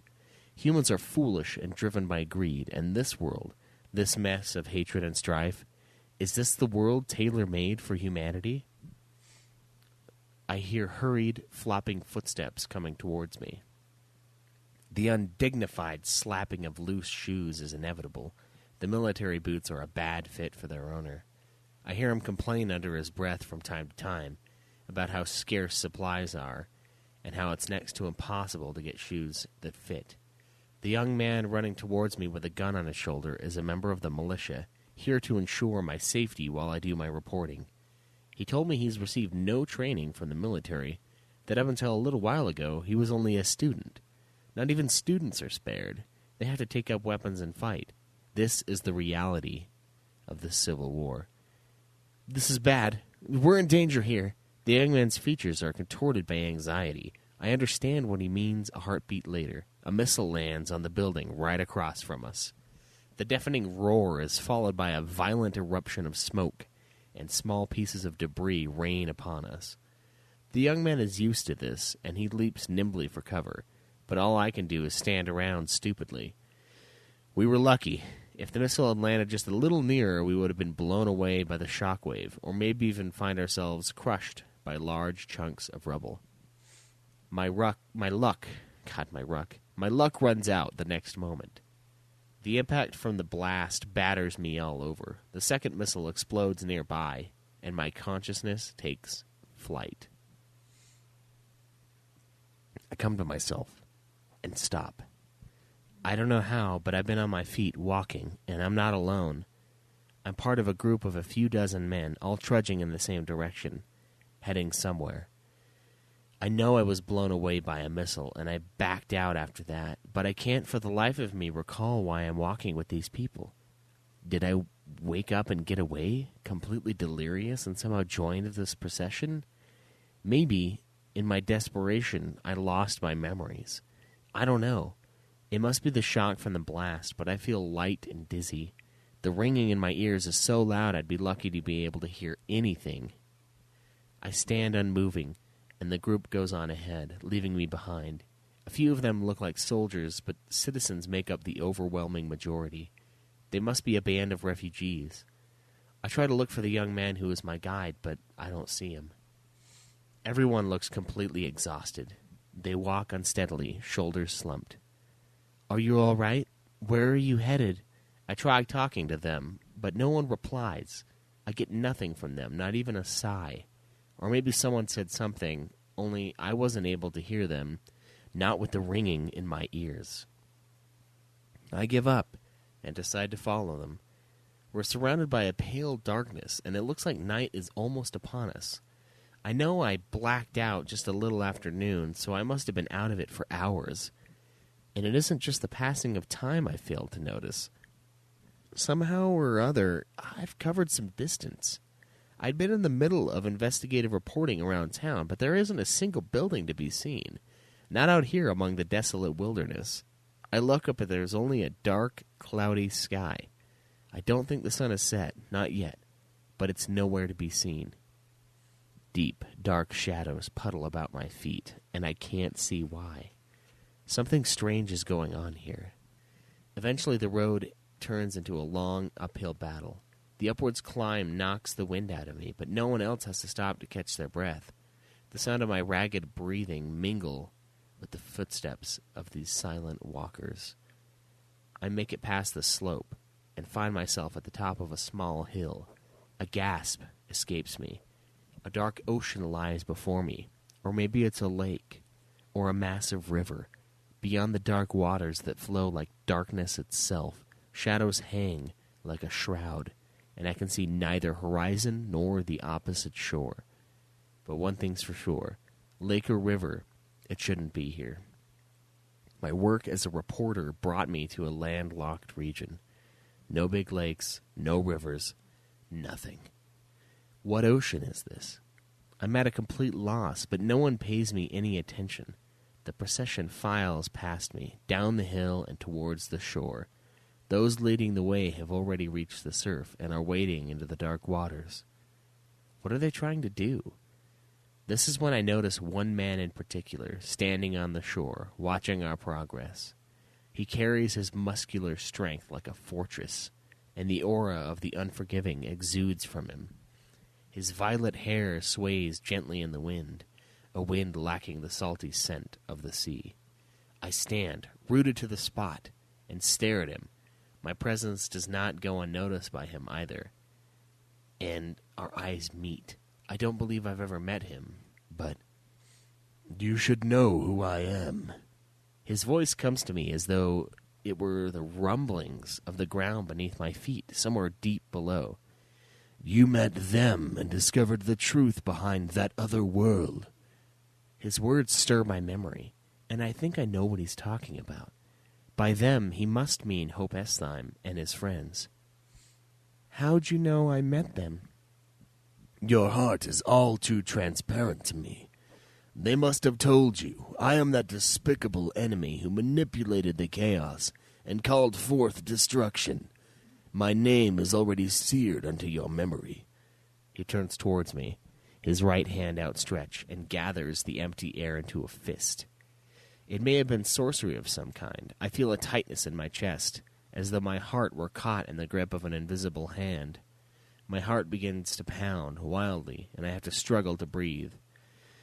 A single name floats to the forefront of my consciousness, unwillingly dragged from the depths of my mind.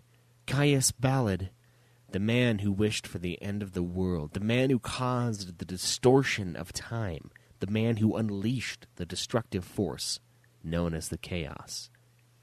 The end of the fight that lasted 13 days, that other world was destroyed, and the souls of men were reborn into this world with lightning and the others to show the way. But Caius rejected rebirth. He remained in the realm between life and death and became a shepherd for the souls of the dead.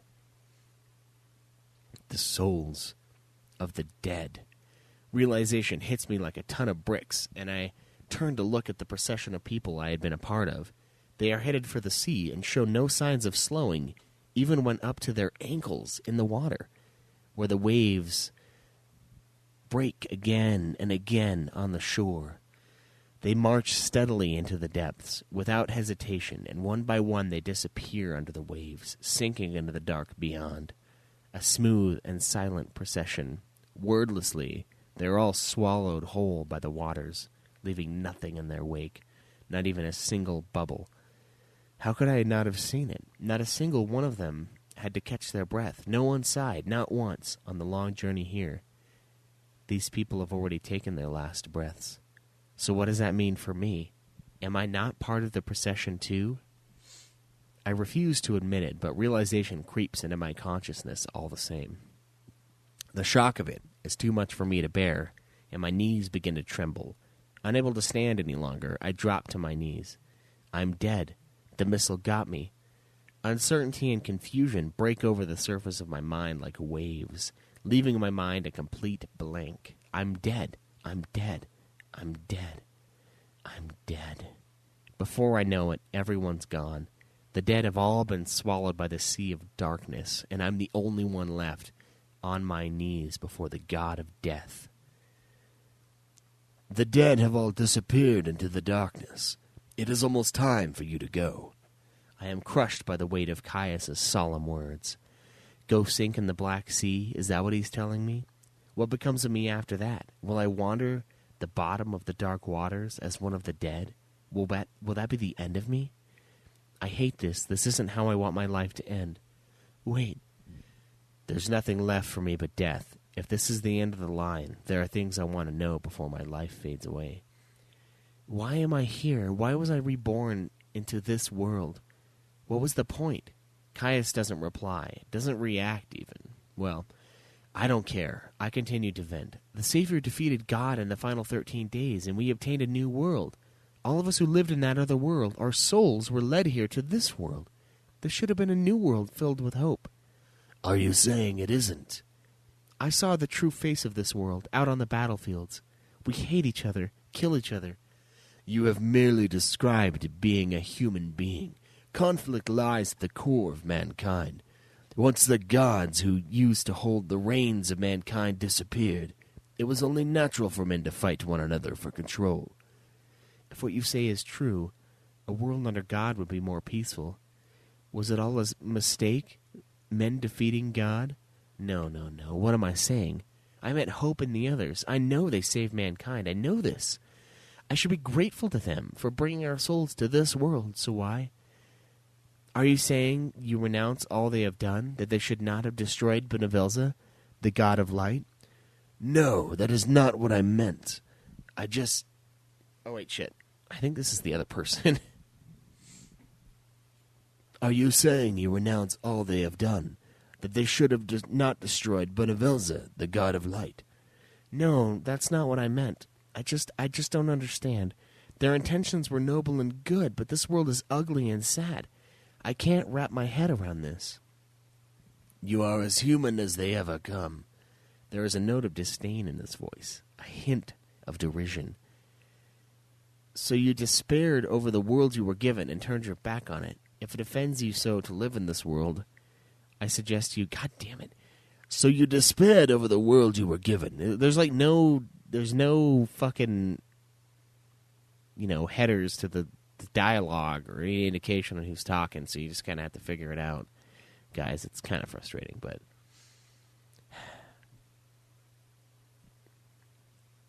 Okay. So you despaired over the world you were given and turned your back on it. If it offends you so to live in this world, I suggest you throw yourself into the sea of death. I sit on the ground, unmoving, as he gestures toward the Black Sea, where the dead are swallowed whole. The souls of men that have dissolved into the chaos are one day reborn, granted a new lease on life. If you wish it, however, you are also permitted everlasting rest. Do you choose to sleep in the womb of darkness, never to awaken? Your eyes, shut forever, will never have to look upon this hideous world again. You're telling me that if I choose to sleep, you, the god of death, will grant my wish? No. You grant your own wishes. If it is sleep you wish for, you may sleep until the end of time. That is all. You know the truth, but you do not see the true essence of things. God does not exist in this world. There is not a world in which men are puppets, manipulated by God. Men, and only men, determine the state of this world. This world is built solely upon the will of men. The will of men. Yes, the world you have rejected is hardly the result of the plans of a wicked God, but the will of men. and you yourself are one of the men who created this world." The words of the god of death ring in my ears like thunder, and I feel like I've been dealt a blow to the gut. Memories rise from the ashes in the back of my mind. Memories of the smiles of those who had fought in that other world to the very end. Why did I forget? How could I have not seen it? I've met them. I should have understood. My mind is made. I get up and take a step forward. Let's go. Time to go into the dark sea. "I see you have decided to take your leave of this ugly world forever." "You're mistaken." I look at the sea for a long moment. I'm going in there so I can return. I get to decide where I'm headed. That's what you said. I may be dead now, but if I wish to live again, I could be reborn as a different person. "And once again, the state of the world will send you into despair. If the world is ugly, I will change it." This is what they taught me. Taken individually, we may be insignificant, but together, we have what it takes to change the world. What I have may be small and frail, but I am far from powerless. I can change the world, little by little, in my own way. I believed that, and that was why I made for the battlefields.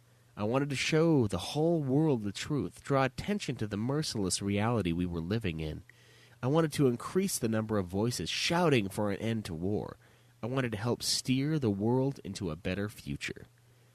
But I was defeated by the cruel and terrible things I saw on the battlefield. I was crushed under the weight of reality, sent to my knees, and I gave up on the future, lost faith in the world. Thank you. I'm glad I was able to walk you in the end. Thanks to you, I know where I went wrong. I recover myself. I no longer have anything to fear, no doubts either. When I'm born again next, I won't lose faith. I'll keep my eyes on the future, make my way towards it one step at a time, never abandoning my hopes of changing the world. I promise myself this as I reach the surface and begin to wade into the dark waters. "Do you truly wish for death?" A thin wisp of a voice murmurs in my ear. Not a single voice, but many. "Your life hasn't faded yet." It is the ghostly voice of a young girl. I am surrounded by layers and layers of this voice, floating to me from both near and far away. "You can go anywhere you like. It is your will that shows you the way." I know these voices, these young women, and this is what Caius Ballad, guardian of these young women, then said to me. "Live or die, it is your choice to make." Wait, I'm already dead, aren't? "The dead disappear in silence. No dead person is as long-winded as you are." In that case, I'm still... "Which path will you follow? The decision is yours." I wish to live. The god of death smiled, and it was a gentle smile. The voices of the many Yules whispered in my ear, "Tell myself to be happy with Noel." I feel my heart beating again. My body is light, and the ground falls away from my feet. The dark sky pulls me in, and I feel myself ascending in the darkness. Somebody is guiding me. I can't see who it is, but I feel the presence of a soft and fluffy whiteness. Whatever it is, it's carrying a rose-colored light, like a lantern showing me the way, a signpost in the dark. I fly on, and it feels like I'm being led by the hand by this warm presence. Eventually, a tiny pinprick of light appears before me. Like a summer's dawn, the light and heat begin to grow and intensify, even as I watch. Oh, that must be the light of day. It's so bright now I can't keep my eyes open. The white presence that brought me here begins to go away, into the distance. I'm scared and lonely, but a childlike voice speaks reassuringly to me. "It's all right. You can go home now, Kupo." I open my eyes. Chapter 10. Passenger. Lightning. I'm on a train. I was put on the train, like a piece of cargo. My hands are cuffed. I'm in a straitjacket, and they're taking me somewhere, along with all these other people. Everyone's in their seats, heads and spirits down. The hoods of their restraining suits hide their expressions so I can't see them. But I know all the faces around me must be colored with fear and despair. Our peaceful days have been taken away from us, without warning, and we're about to be exiled, turned out into a world full of danger. Soldiers with guns watch us, alert. Suddenly, the train sways violently. The soldiers lose their balance, and in that instant, I dash from my seat. I rush at the soldiers, send them sprawling. A soldier falls, loses his grip on a remote control, and I crush it to pieces underfoot. The electrical locks on our handcuffs come undone.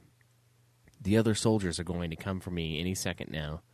I throw off my restraining suit and make a leap. I land right in the middle of my enemies, and one good kick takes care of the lot. Oh, this is a dream. I realize this as I fire the gun I stole from an enemy soldier, and as soon as I realize this is a dream, I immediately come to my senses. It was a dream of that other world. It's been some time since that last happened. I think it's because I'd been going over the records of my interviews last night. Saz had a lively description, mimed it even, of the way Lightning stole onto the train for the purge, how she made short work of the soldiers. In the end, I still haven't published the results of those interviews. The bond between Lightning, Saz, Hope, and the others, the bond they shared, their bond is a story of how men banded together to stand against God, and I know that if I share it with the entire world, it will be a source of courage and hope for the people. But I also know that once I do, all eyes will be trained on Lightning and her friends, whether they like it or not. It troubles me to disturb their peaceful lives, not when all the fighting's finally behind them. So in other words, I went to great pains to get my interviews, uncovered the truth, but ultimately couldn't bring myself to publish my findings. I fail as a journalist, I know. I won't deny it. I'm too many steps removed from what a journalist's supposed to be these days. The old me, the person I used to be, I think maybe she died on that battlefield. I was reporting on the Civil War when I almost bought it, and after allowing myself the minimum amount of medical treatment and rest, I went straight back to the battlefield. Those around me tried to stop me, but I didn't listen. I approached the opposing forces and did my best to get everyone's side of the story out without bias.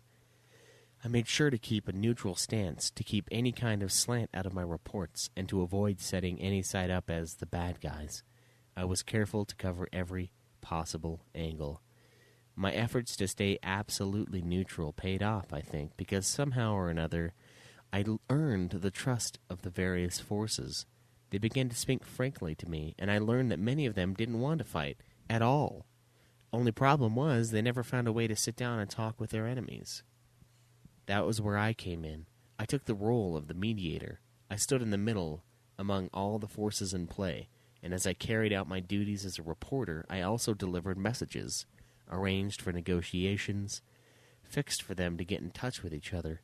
I was just the go-between, but I was also getting into the neck of things with the principal actors of war. I'm pretty sure I've already violated the ethics code all journalists strive to protect, the necessity to take the objective view at all times. Pfft, not in our world.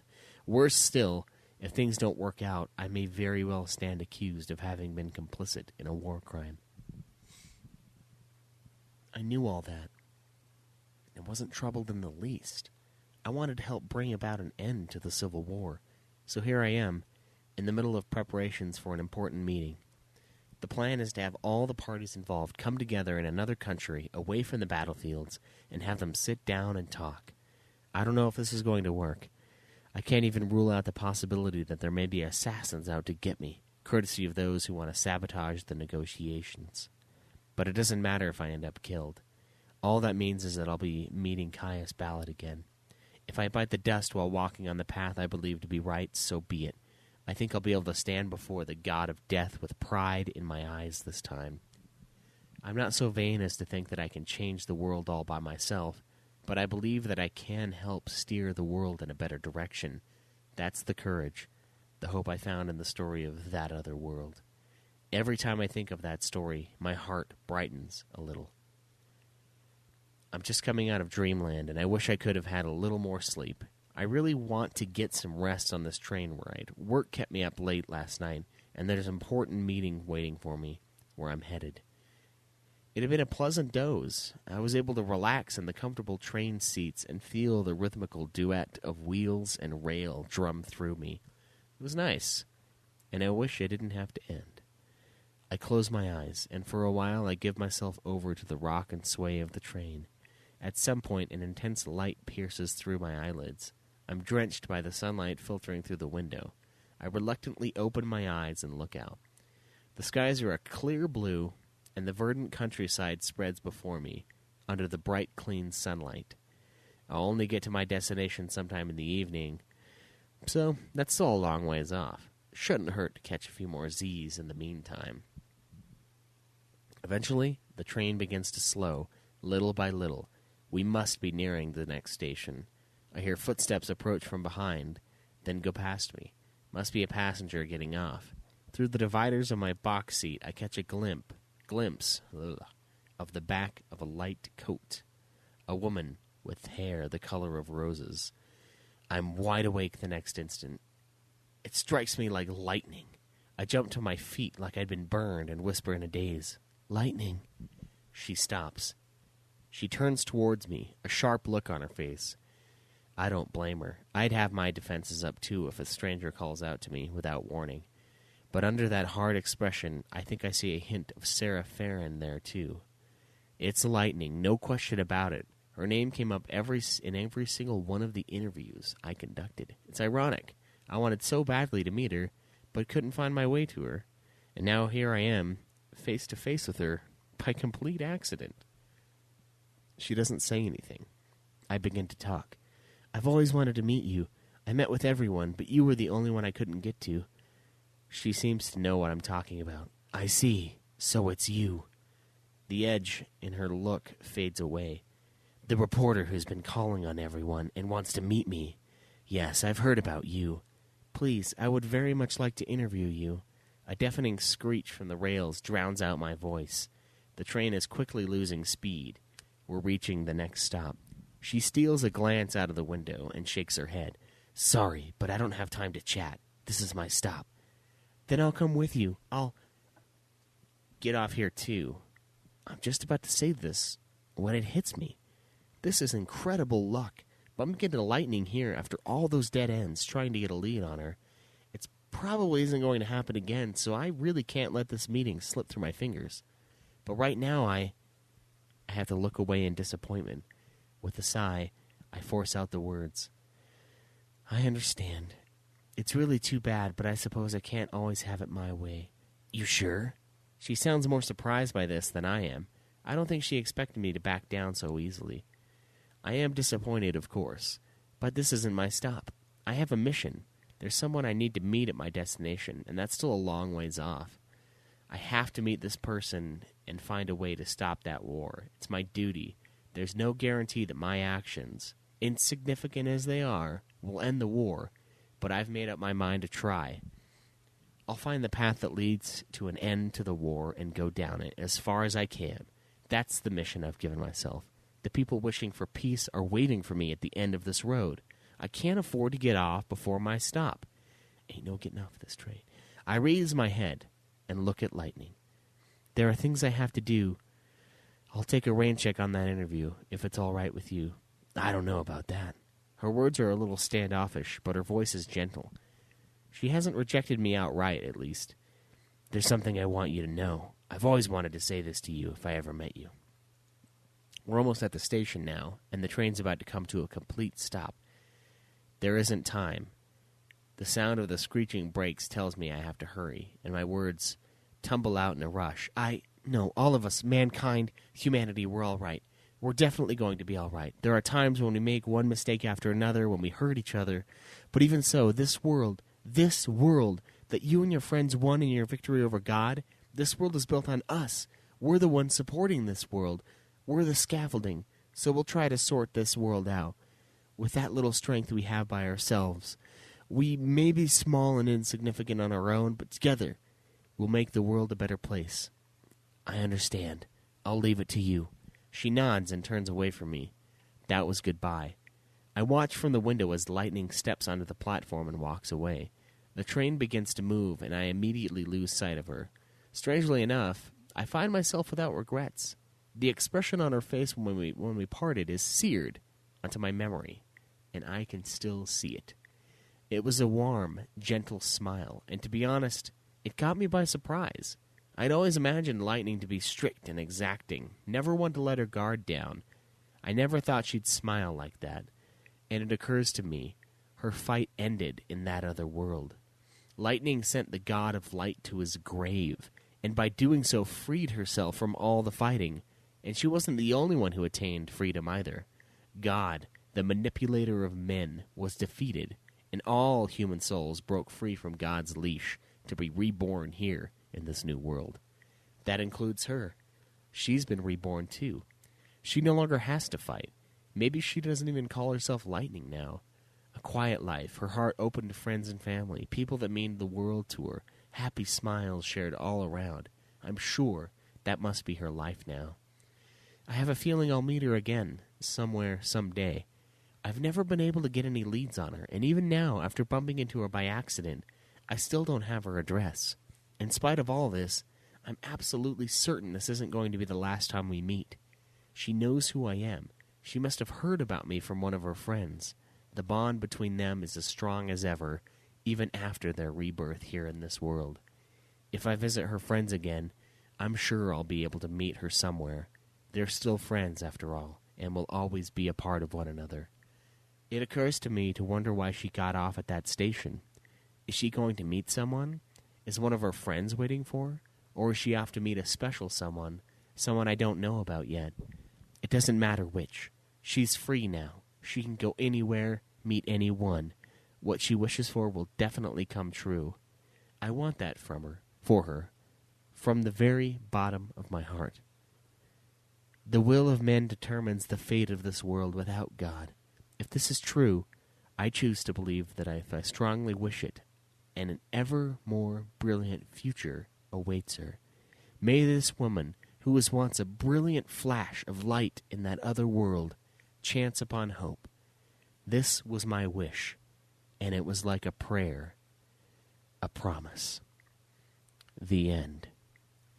All right, guys. Well, thank you for hanging out for this Ultima Final Fantasy presentation of Final Fantasy XIII Reminiscence, Tracer of Memories. The link to the translation is in the episode description if you guys would like to read along. I did a little bit of paraphrasing throughout. There were a couple times where I pretty much figured out what they were trying to say as I was reading it, so I adjusted it. So there's going to be a few changes here and there. Part of me kind of wants to get in touch with this FF13 fandom person and like help retranslate it a little bit, but I don't know. It's a game of like telephone where I'm sure a lot of stuff is lost, and if I go in and try to say, well, this sounds like what they're trying to say, I mean, I don't want it to be lost or anything like that. So the rough translation, albeit quite rough at times because of Google Translate, apparently, according to some of the stuff in the beginning, it might be rough, but it is probably good, or at least good enough to sort of pull the meaning from. So, guys, if you want to read along, please go to that link. Thank you all for listening to this presentation, and as always, guys, enjoy the grind.